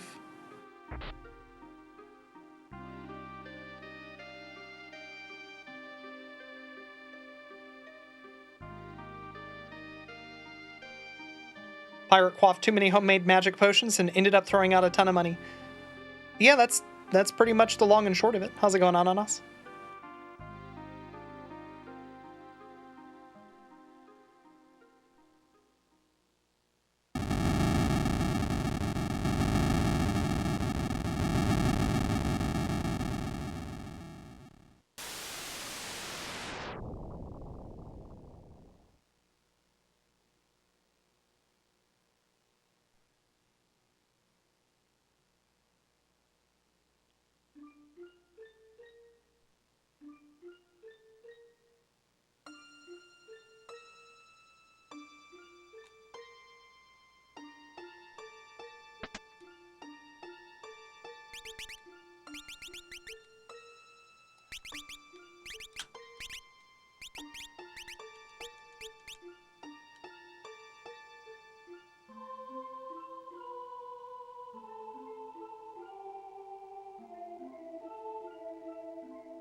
When you're in the void, banish next zone, send you to Zez's farm. That sounds correct. That's why the Dawn Warriors show up to help when X-Death banishes you. Yeah, I think that's right.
Yeah, Guido's a good character.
Screwed up.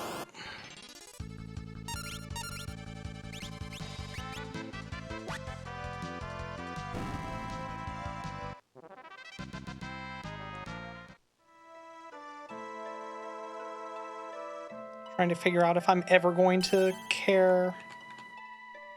And the answer is yes, actually. I am going to care. I need to get that dancing dagger off of Ferris.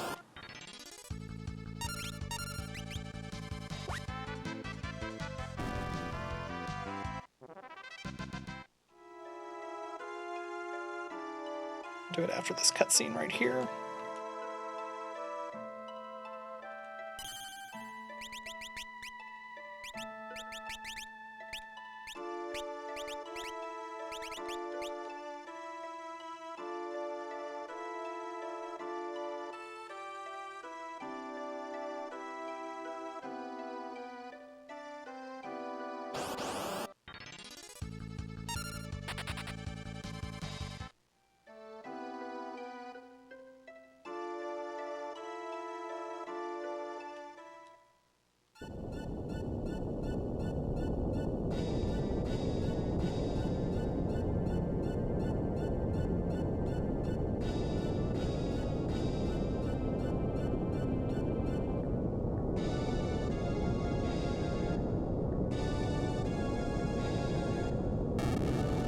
Yeah, so the job order mattered there. I had to do Galoof first so that I could make sure that Lina gets the dancing dagger.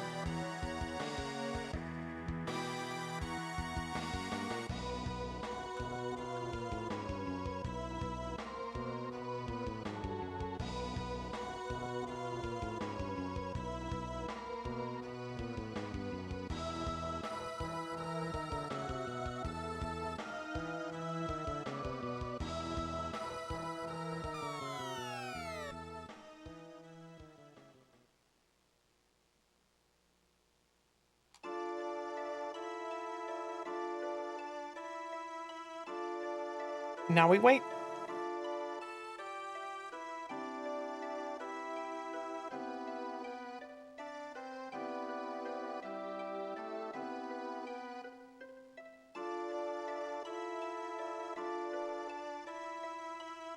Could have been worse.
Little menu mishap, but overall, I think that I'm doing okay here time-wise.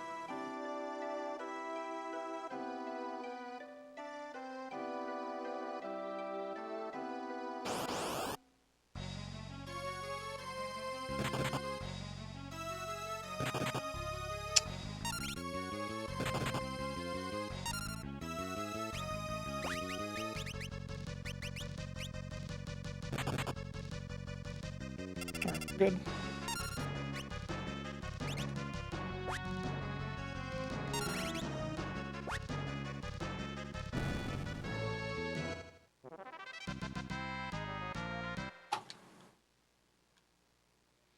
No, I'm not doing okay time-wise. I am throwing more time away.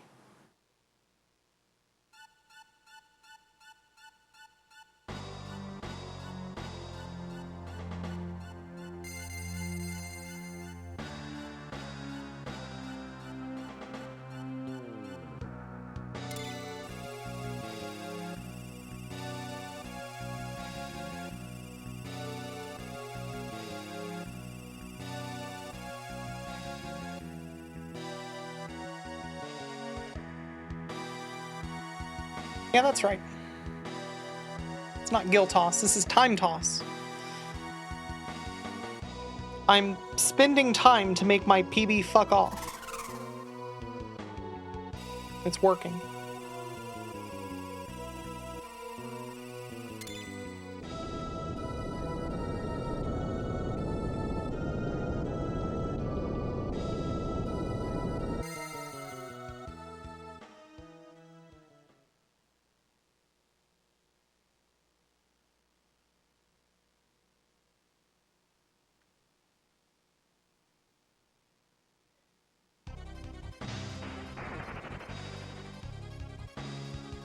You're impressed by my mastery of time?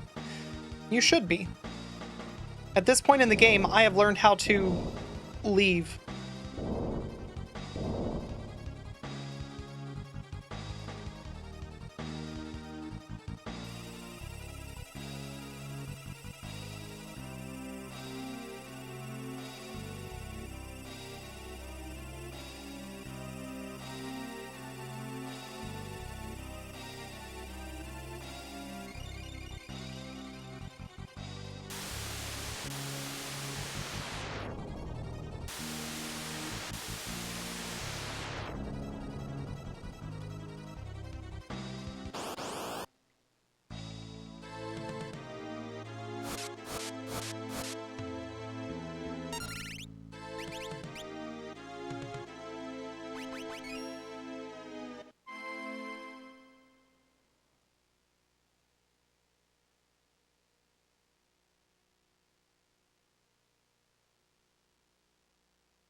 That's right. My PB right now, way too fast.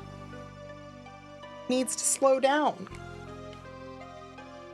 Needs to let me catch up. It will. For the record, I PB by like 15 seconds despite being, I forget how many, I think it was 2 minutes ahead at this point. It was a lot. I was a lot ahead at this point. It was very silly how I managed to throw the runaway.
You get escape.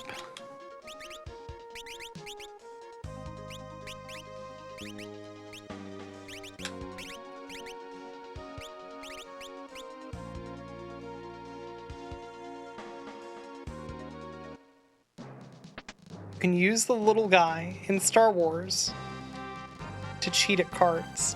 What a good game.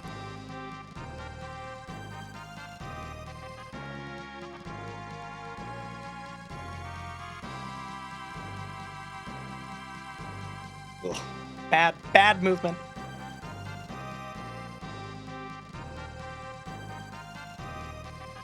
The animation for him sneaking around to look at people's cards is the perfect look at this cute little bastard look. That rules. That rules so much.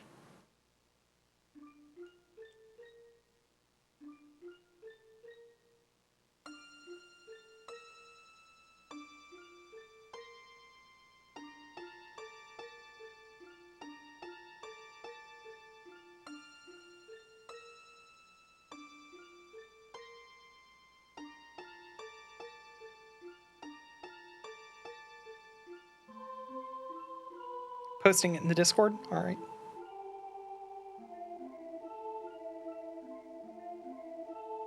All right. I have to say holy shit twice, I think.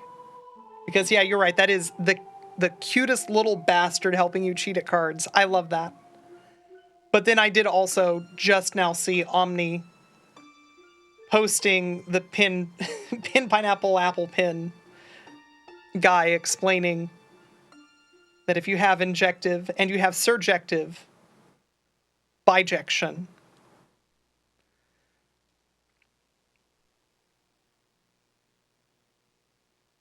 which has a very narrow strike range for sure, but I am exactly in the target demographic for that.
I have elixirs.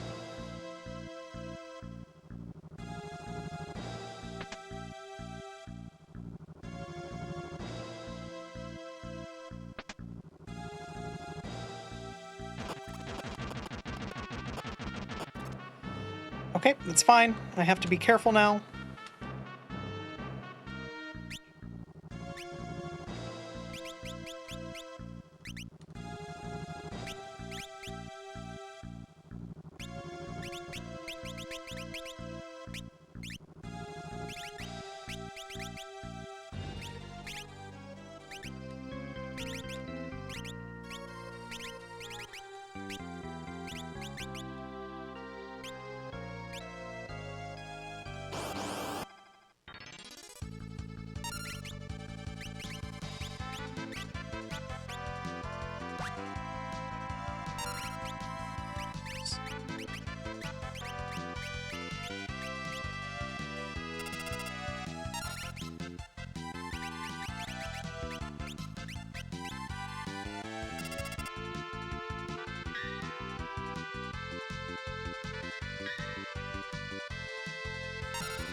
Hey, I'd like to point out that I didn't heal Lina, and I got very lucky.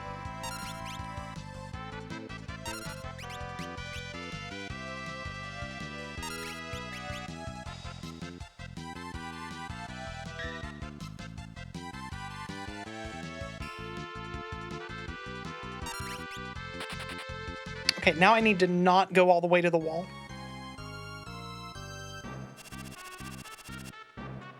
All right, we're good.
Is that right? I hope that's right. No, it's definitely not. Yep. You should be empty, for sure. Now you should be a knight, also with Gil Toss optimized. Mithril. You know what? This time I will remember.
I'll take that.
Butts has never had chill even once in his life.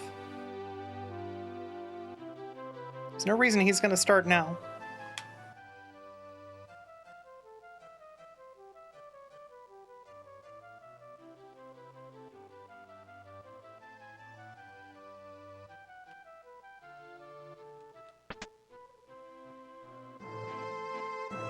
Every time I expect the characters to start walking as part of a cutscene. They never do. So I just end up looking at that cutscene for an extra 2 seconds like a doofus. Like a real dummy.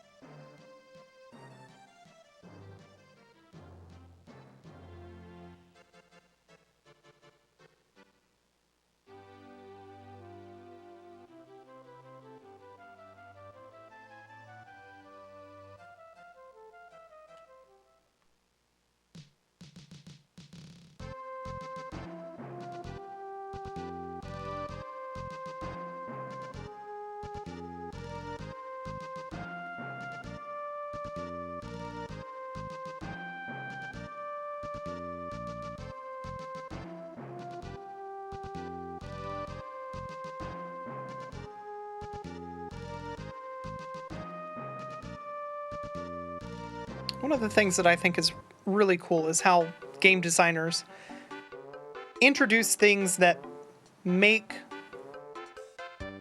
the random number generation of the game feel less predictable to a player. And that scene where I was walking, I think is a really good example of it. A player is going to notice that, oh, I can't get into fights here. In the background, the standard threat calculations are still happening. So, despite the fact that you can't get into fights, you're actually still changing the encounter RNG value.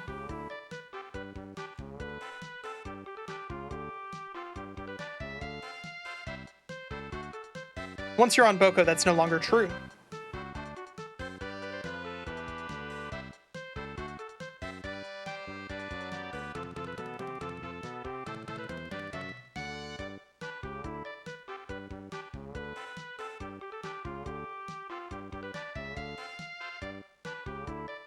If I misstep on Boko, no big deal. Hopefully I don't. It loses time, but...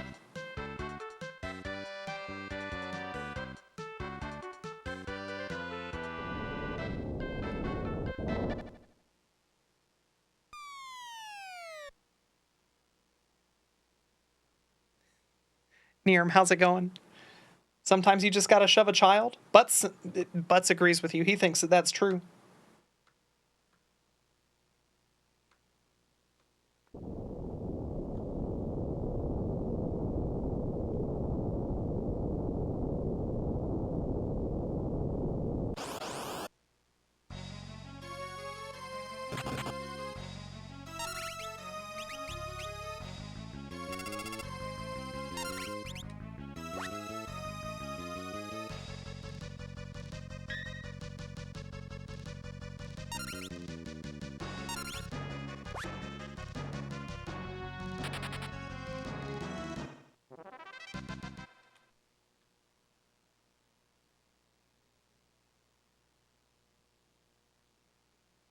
If you can't get in a fight, what happens when the RNG says that you should?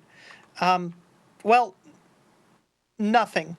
The code that would fire off an encounter fires and is immediately exited, causing the schedule of like what packs you should be getting in to advance, causing the schedule of how much longer until your next encounter to advance. So everything that would normally happen behind the scenes continues happening. And that's why it makes it feel more random to a casual player. Because you have this very brief instance where it doesn't matter how many steps you take on a chocobo. Like, that doesn't change your RNG. But while you're moving on the overworld during that period where you can't get into fights, you're just shuffling the RNG over and over again as long as you're moving around. Yeah, Final Fantasy V is threat-based.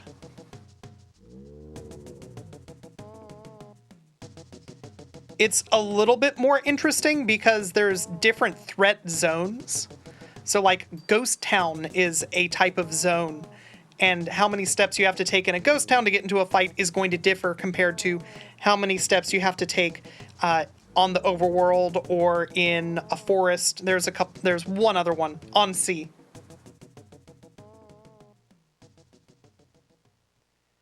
Whereas, if I recall correctly, I think that Final Fantasy VI has the same calculations everywhere.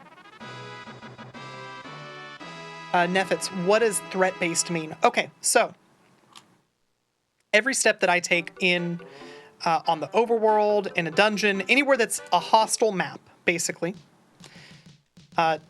increments a value that we call threat. And the game is keeping track. There's a value of threat that once you surpass that amount of threat, you get into a fight. So the way that the random number generator works in this case is it generates a value, and it says once you hit 1,000 threat, just to make easy numbers, right? Once you hit 1,000 threat, you're going to get into a fight. And maybe every step increases your threat by 150. So now we know how many steps it takes to get into a fight. And then once you get into that fight, it rolls a new value and it says, all right, that was 1,000. This time we're going to wait for, 4,000 threat. And then you're going to get into a fight. So that's what a threat-based system is.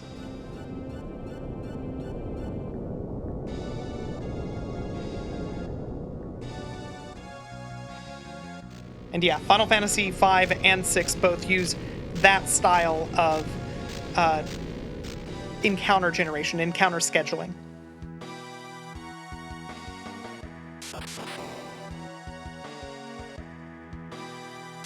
Yeah, so if encounters are disabled and the game says, all right, it's time for a fight, the game says no, and it says, all right, well, I'm still going to roll new random numbers. So now we have a new threat amount, and the next fight that we would get into will also shuffle. So the schedule changes as well.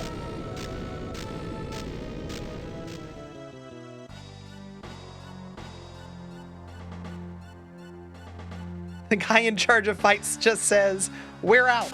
Yes, that's exactly correct.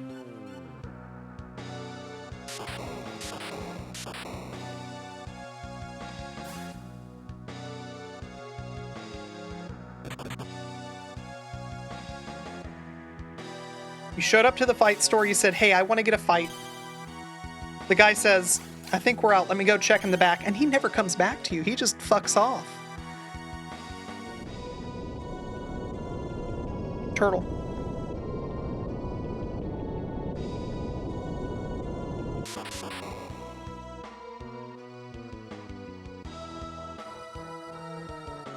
Turtle launched.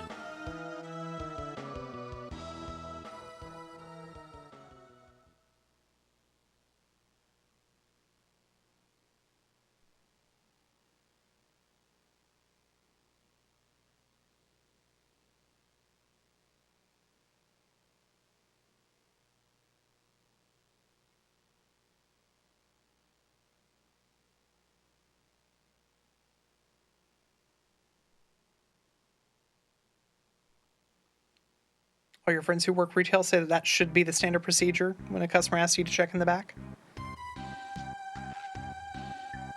Yeah, it tracks.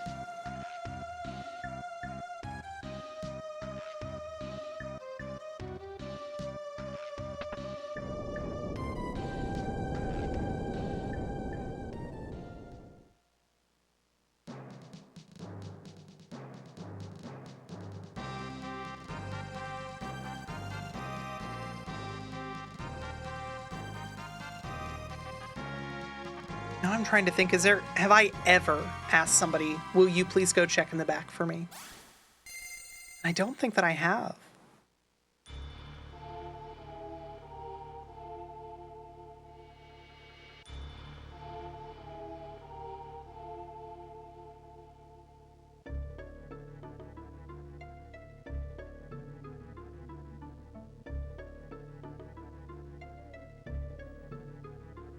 Yeah, I've been offered, but that's, I think, different. Like if somebody goes, hey, would you like me to check the back for you? I think that's a very different vibe than, why don't you go look in the back? Check and see if you know how to do your job, please.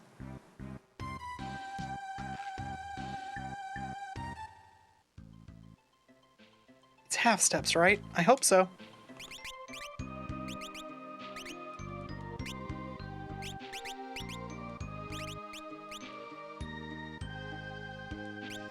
Pretty sure. It's gotta be.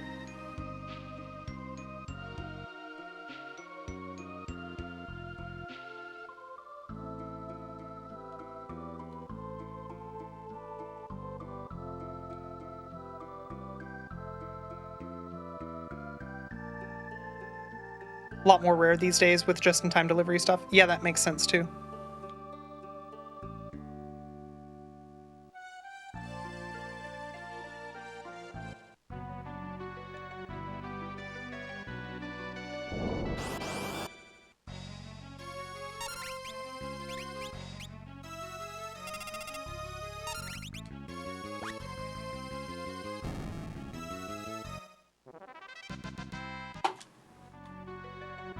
Cool.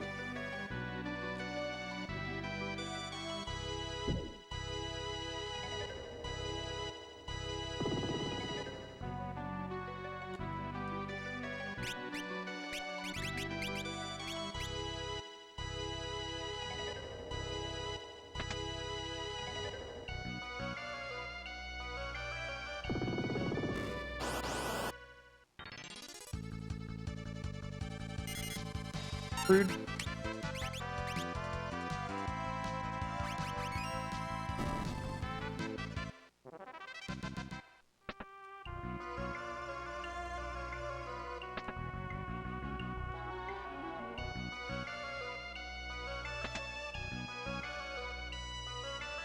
Please don't screw up this time.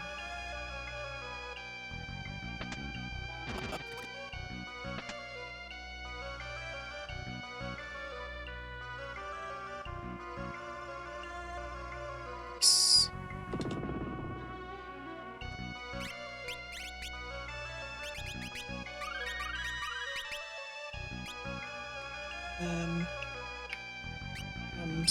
High potions on.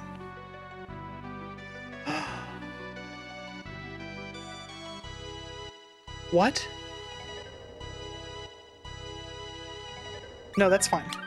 I'm sorry. I almost freaked out there for a moment for no reason.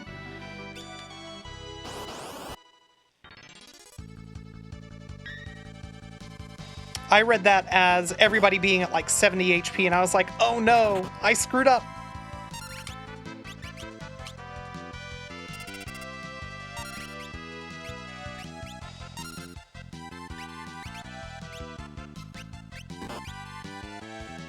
I did screw up here, though.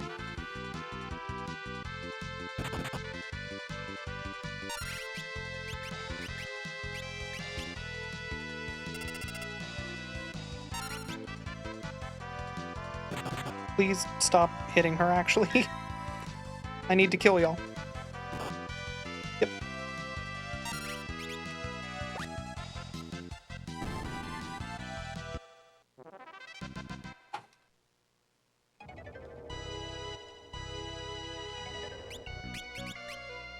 We're now supposed to have escape. I think.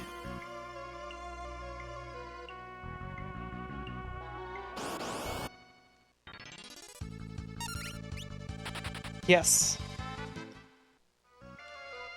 And you need to have black magic. You come that with cover. I think that you get optimized. Yeah, that's right.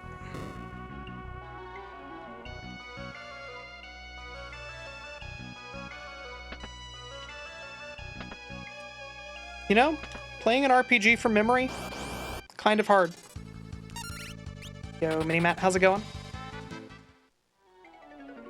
Not technically known if it's green yet, actually. We'll see.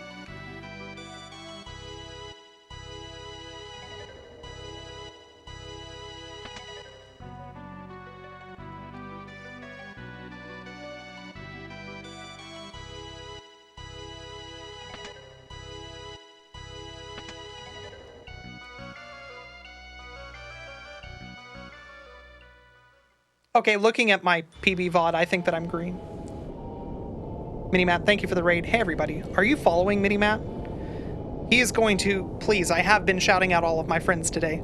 Please, Mini-Matt, give yourself a shout-out so that people can follow you if they're not, because Mini-Matt, one of my favorite streamers, hands down.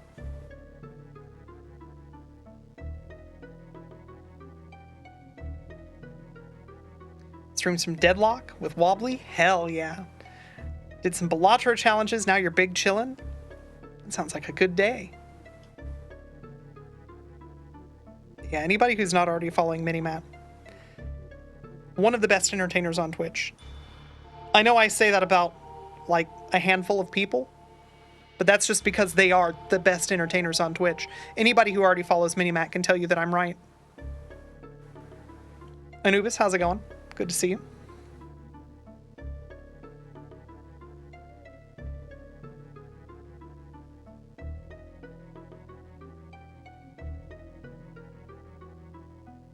See, look at that. Wild Antics. Immediately going, yeah, Mini-Matt, good streamer.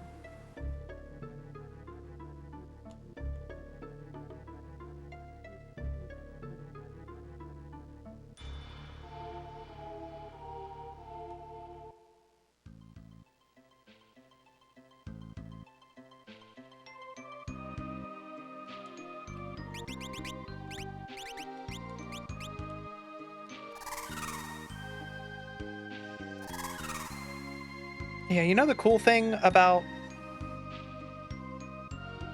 just always being ready to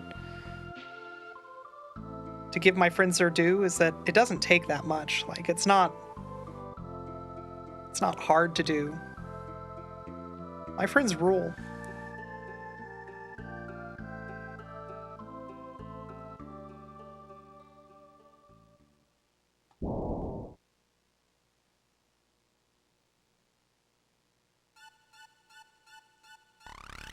Or you're gonna repair a bunch of your clothes? Hell yeah, Anubis. Write a timestamp script for your video encodes? Nice.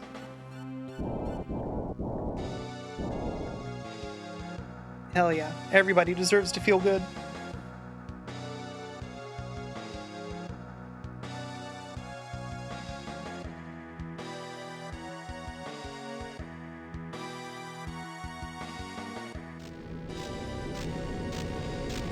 Excited. I've got a bunch of hardware showing up this week. I am, like, knock on wood, hopefully going to be enhancing the stream a little bit. Some of it will be kind of boring behind the scenes stuff, like hardware to offload some of the stuff that I do in software right now. Hopefully it'll also noticeably improve the stream's quality once I'm done.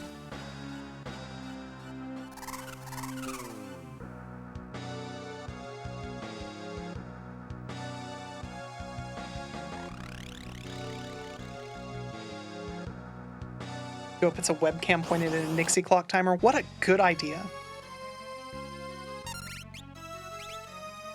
It's not, but I do genuinely love that idea. Camera's coming back. I've made a green screen wall, which is also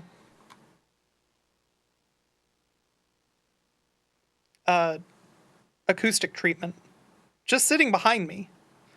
it's done a great job of being part of the acoustic treatment for the room.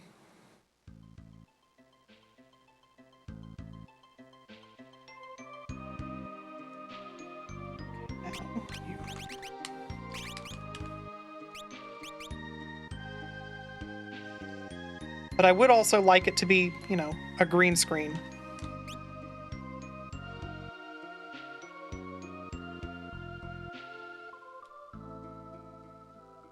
Oh yeah, I've had sound foam up.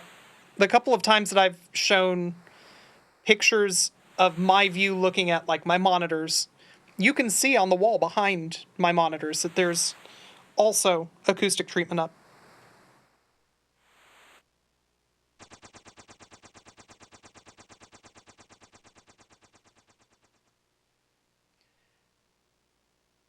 Yeah, I would like the webcam to come back. I'm going to have to figure out layout stuff. I want to continue having the maximum area possible reserved for the game feed. So it's like, gotta fit splits. I would like to continue having the PB VOD. I think that that adds something to the stream. It'll take figuring out.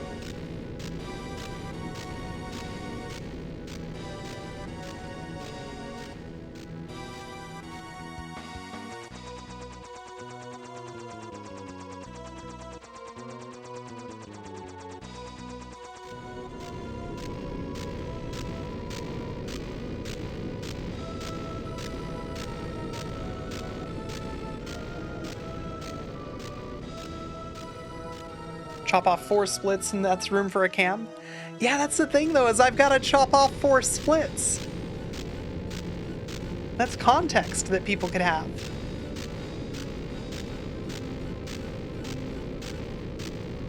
Probably chop off 1 previous split and all but 1 upcoming splits, and of course the last split.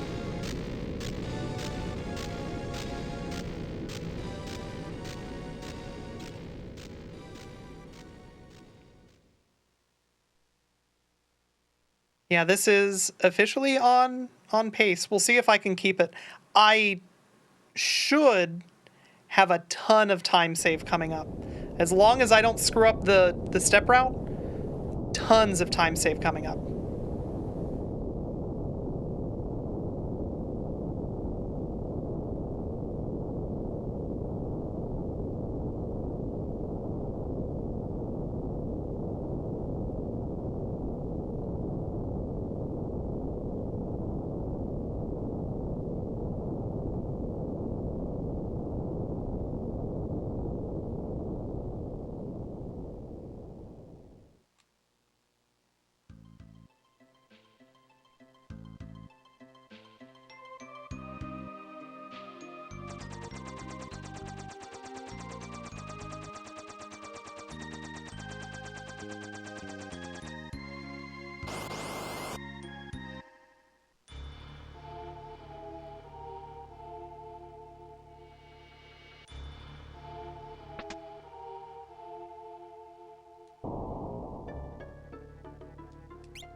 All right, I just have to not screw up.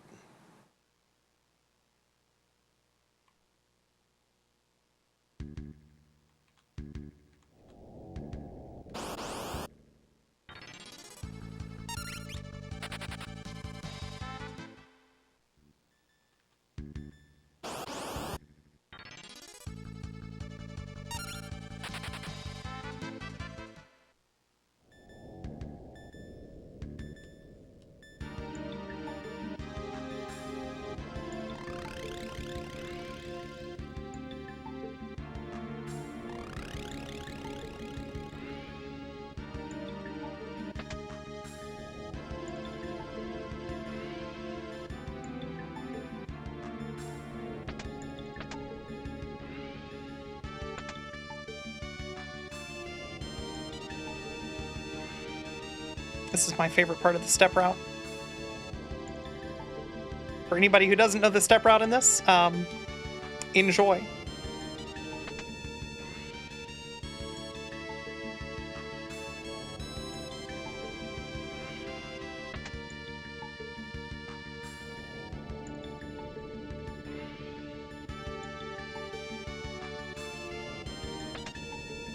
I almost beefed it. I almost beefed it and it would have been very funny.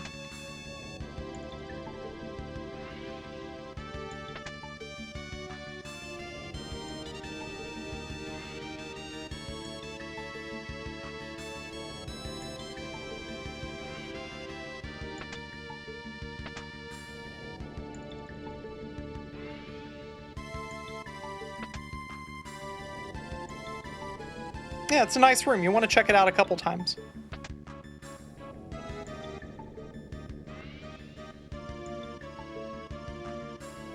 This is one room where I often have screwed up, so hopefully I don't.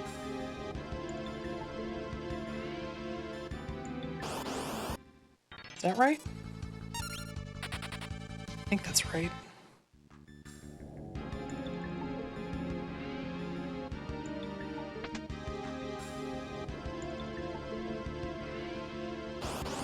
I am 2 steps off. Okay, that's good to know. That's fine. I can make up for that.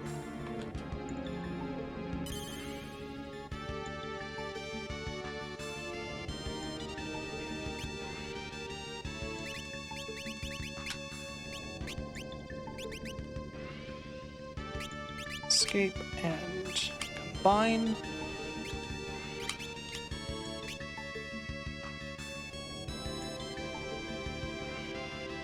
It's a thief with cover.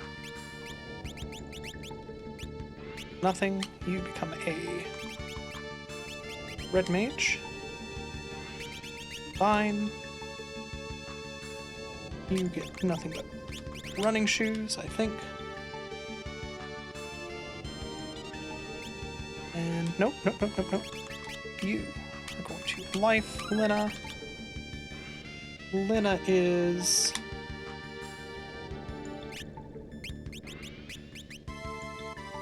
keep kill toss, I think. Lina just gets optimized, mithril. I think that's it.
Please don't fight me. Thank you.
Yeah, that's a preemptive float for catastrophe.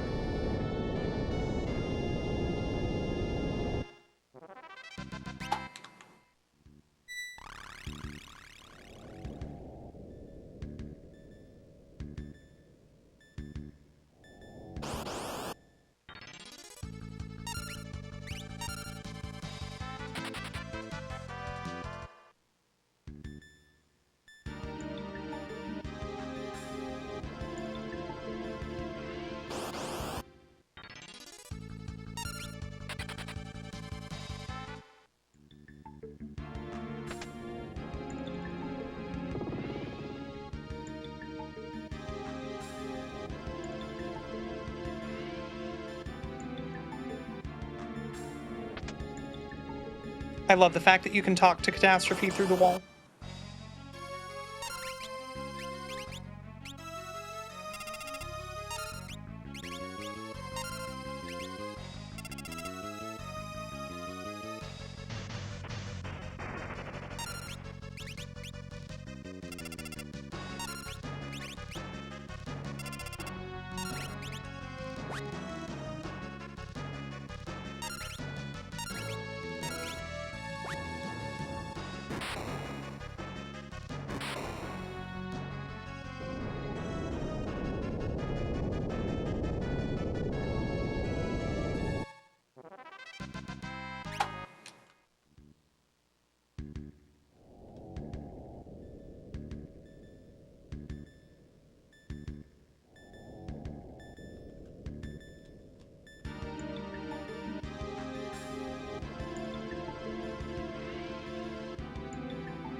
Is that right? Optimized, I think.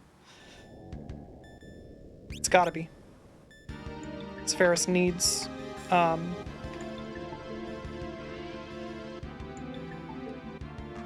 Ferris needs to be able to hide in time. Like that.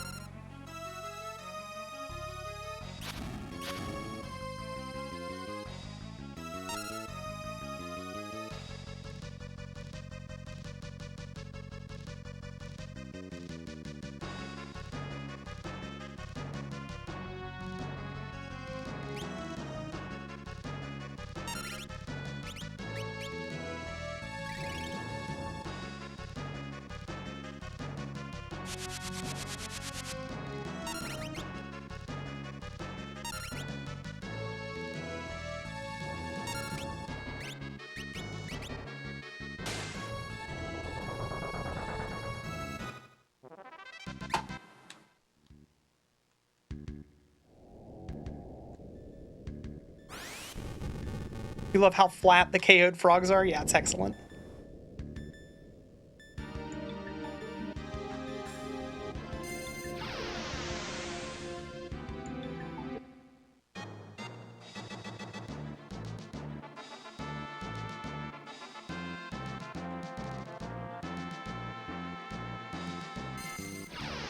Okay, +8 steps on this screen so that I get one less fight.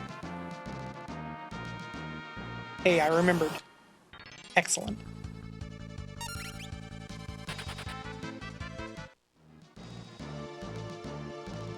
I need 2 more.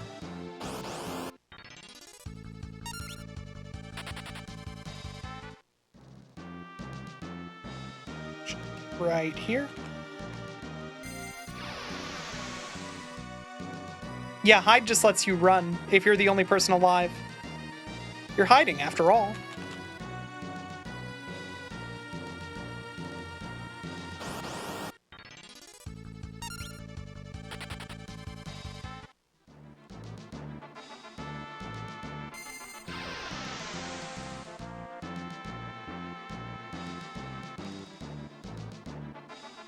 Anybody who's played Final Fantasy IV would expect hide to not work that way, but thankfully it does.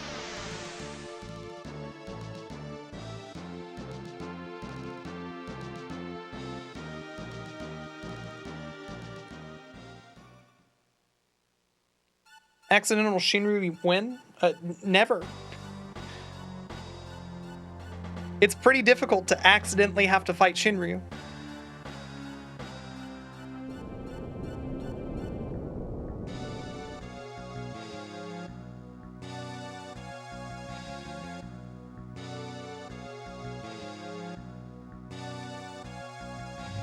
Yeah, Omega at least has a sporting chance. Omega has ended runs before.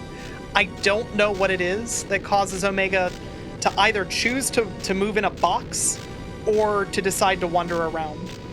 But there have been a couple of runs where Omega's just decided, you know what, I'm gonna wander. I'm gonna roam. Negligent Shinryu? I mean, unlikely. You gotta, among other things, stray from the step route, and I don't want to do that.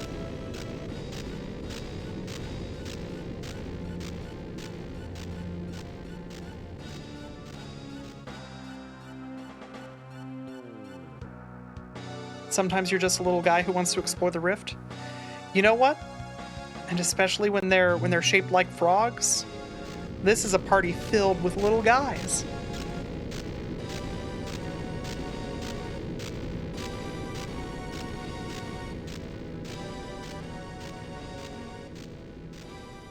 Imagine being 2 steps off the route.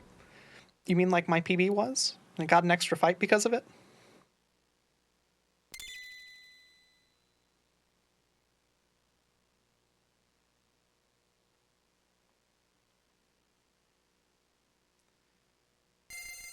The cool thing is I don't feel like this was a standout performance in terms of, you know, once I got to the void.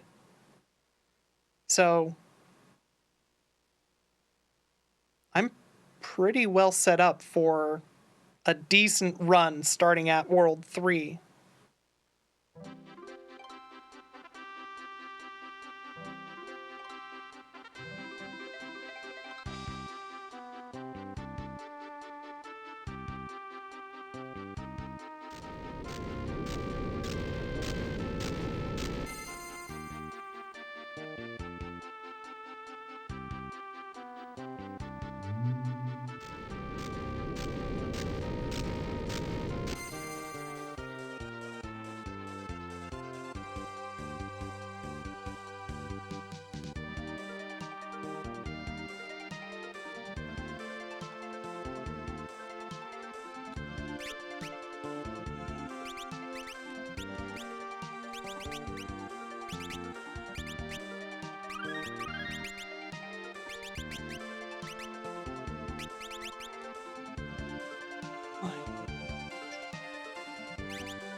Is that right? Gotta be.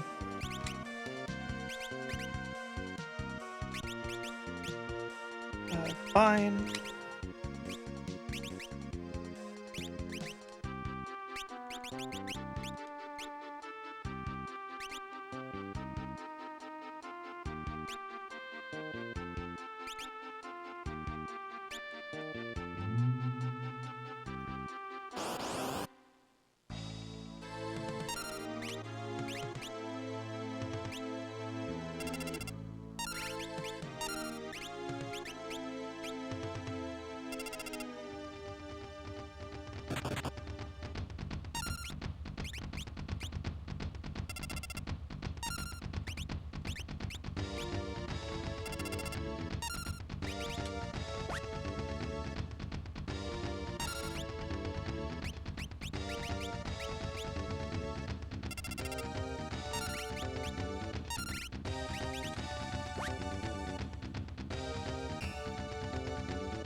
Cool.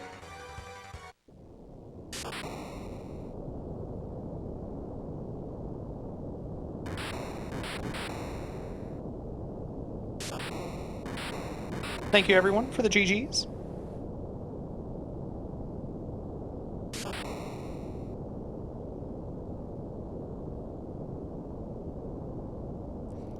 Jeffy, actually, yeah, I think that emote is the correct one. I did okay. This was not an amazing run. This is still 5 minutes off of my actual goal time, but, you know, it's a step in the right direction. Yeah, I'm getting more consistent. I'm also having to, I'm having to think less playing from memory.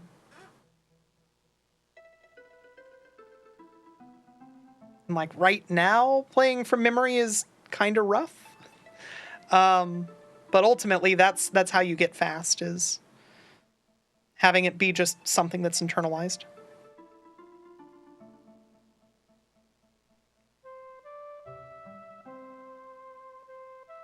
Why does Neo X-Death not spawn? So, one of the things that you'll notice about the 4-job Fiesta rules is that they stipulate that you must fight Neo X-Death. And that's because if you berserk Neo X-Death, which is what Kiss of Blessing does, it overrides his battle script. He does nothing but attack. You'll notice he only used attack against me.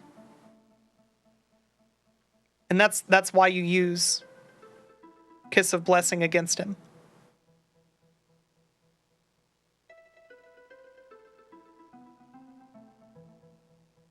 Oh, I'm in 12th place now. Nice. Top 10, here I come.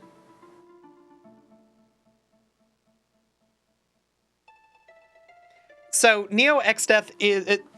swapping phases from X-Death to Neo X-Death is implemented, I believe, as a counterattack. Basically, once you exhaust his HP pool, the battle script fires and he does a desperation attack, which switches the phase.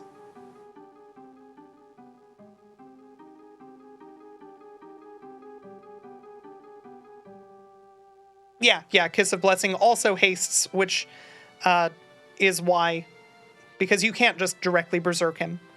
But Kiss of Blessing is technically a buff. And there's no protection from being buffed.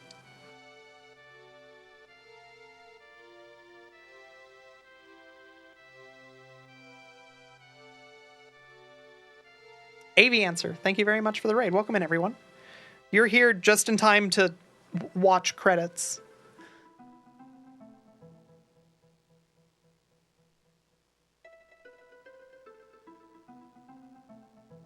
And everybody who's hanging out, make sure that you're following AV Answer. She rules.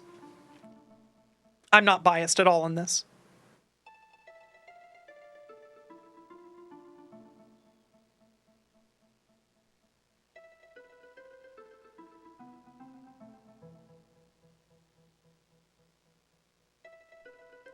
Thank you for the congratulations. Yeah. Shaved another minute off. I'm still like 5 minutes off of my goal. A little bit more than 5 minutes off of my goal. So just got to keep trying.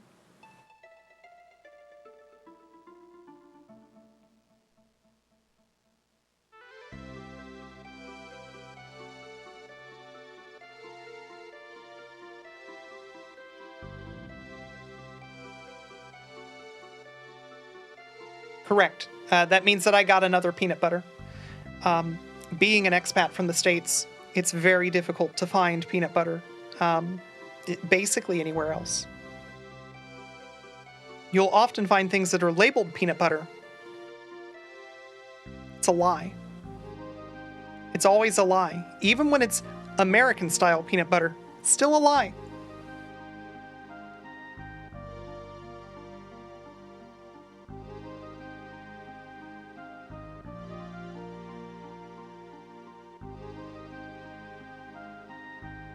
Oh, it's not even about the sweetness. I don't mind a savory peanut butter. It's about the texture.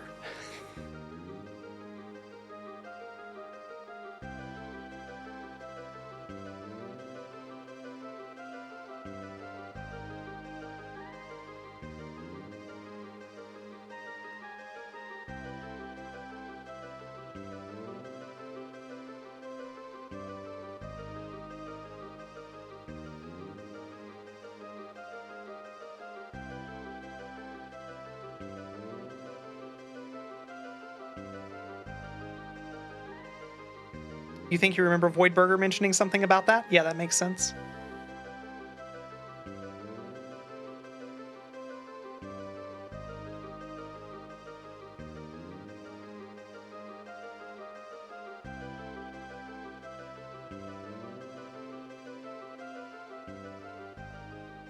Yeah, there's only one acceptable sweet peanut butter. Peter Pan honey peanut butter is the only sweet peanut butter that is acceptable. It is, however, the best peanut butter. Yeah, they're good enough. I'm not. They are lies. It's not. It's not American style peanut butter, but it's fine. It's good. I enjoy it.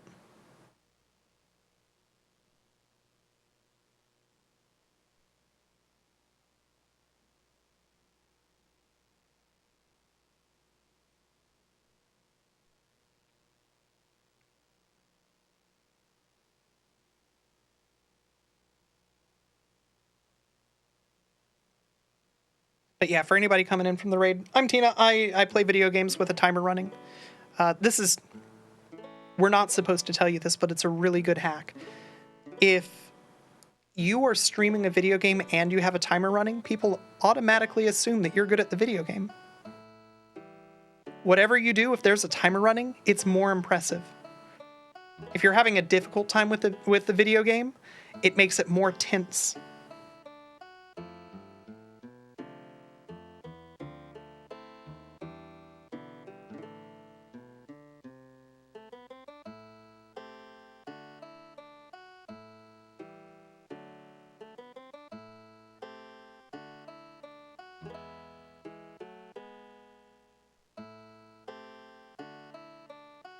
You have a theory about the peanut butter? Okay, yeah, because Nene, you've, I think, been in the States for long enough that you also know that the peanut butter that, well, I can't speak for the for the UK, but my experience so far has been that peanut butter anywhere but the States isn't.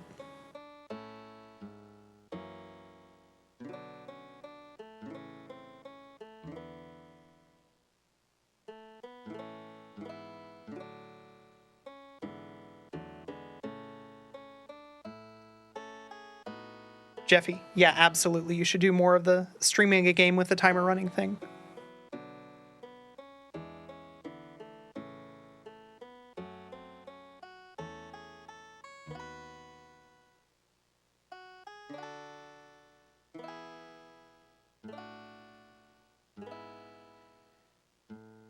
Maybe it's because it has to contain a certain amount of actual peanut.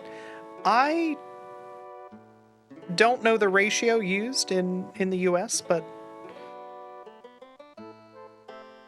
my guess is, because again, this is a texture thing more than anything else, is that it has to do with the amount of processing, like just actual grinding and emulsification agents that tend to be used.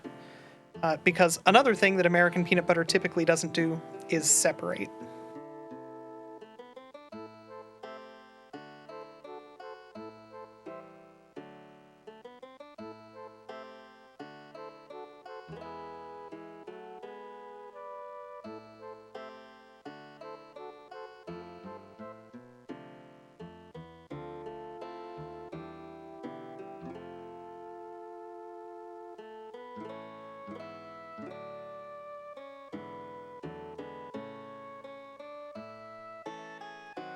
You use powdered peanut butter because you're a monster?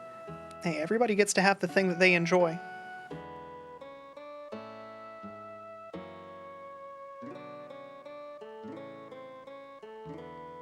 Yeah, I have made my own peanut butter in a Vitamix before. It's fine. It's too much work. If I'm going to throw a bunch of nuts into, well, not nuts, peanuts aren't nuts. If I'm going to throw a bunch of nuts or nut-like objects into a Vitamix and grind them up, I'm probably making a curry.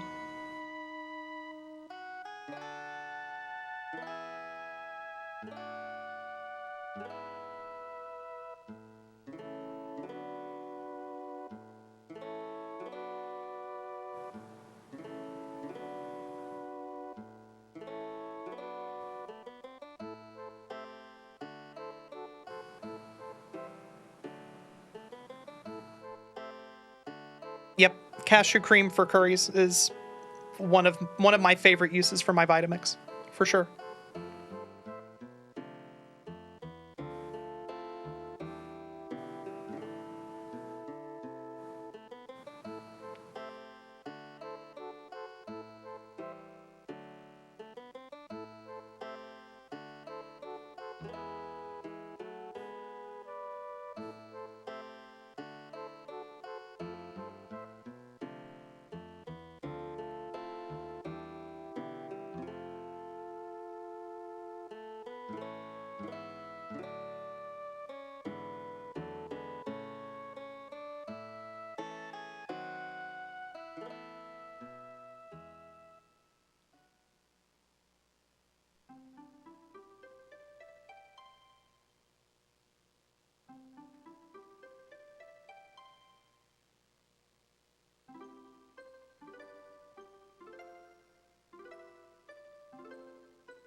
I just looked at the leaderboard, and B-Dude is the next person that I have to try and bop.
Yeah, it's a good song.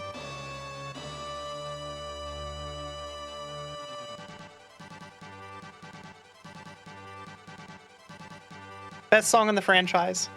That's why they keep on reusing it.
PR version of this part of the credits goes super hard. I'm not usually around for it. I'll have to check it out explicitly.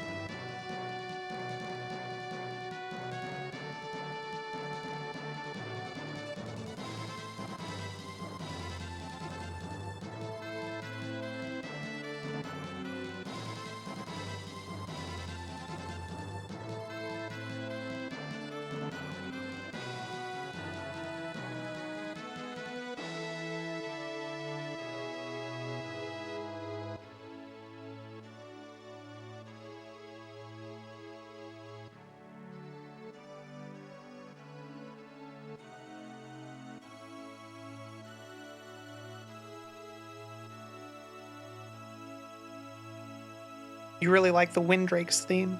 I don't know which theme that is off the top of my head.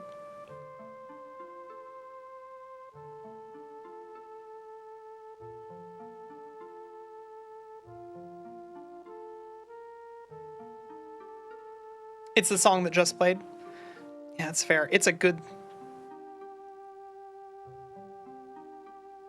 melody. The song is fairly driving in terms of its rhythm. A lot of the harmonization happens in the bass, which is interesting. Like, there's a lot of good things to say about the song. When you're flying on the Hear You. Okay, yeah.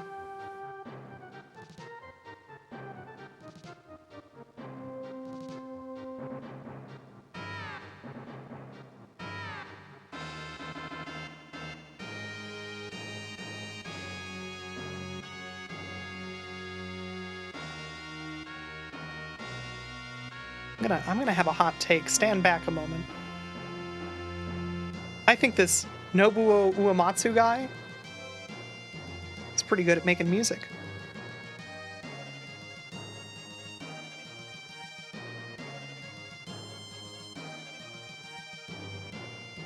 Oh, Hear You is just the name of Lena's Windrake. The other one isn't. No. It was referred to as Hear You by Galoof. Large Cryle. That's true.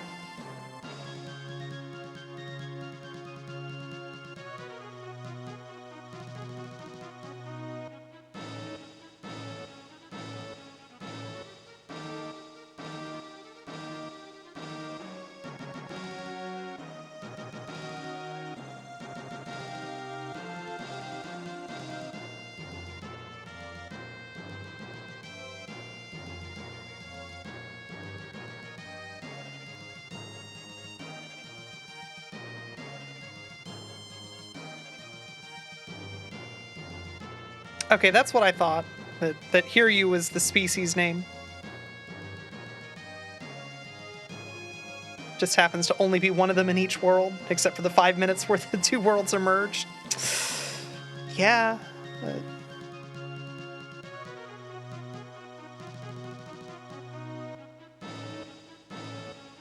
Yeah, they're blue Yoshis, because they can fly.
Somnispiritus, how's it going? Good to see you, friend. Gotta pay out. Fiction outcome.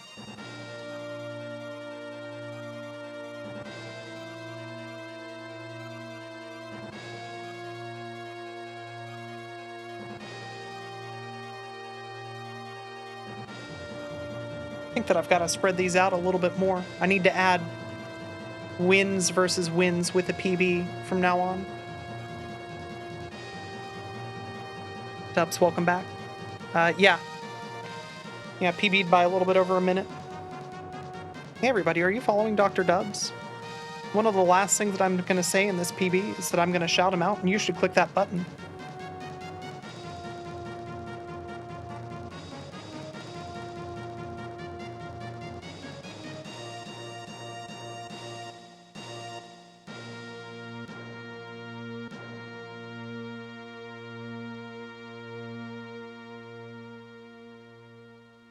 Then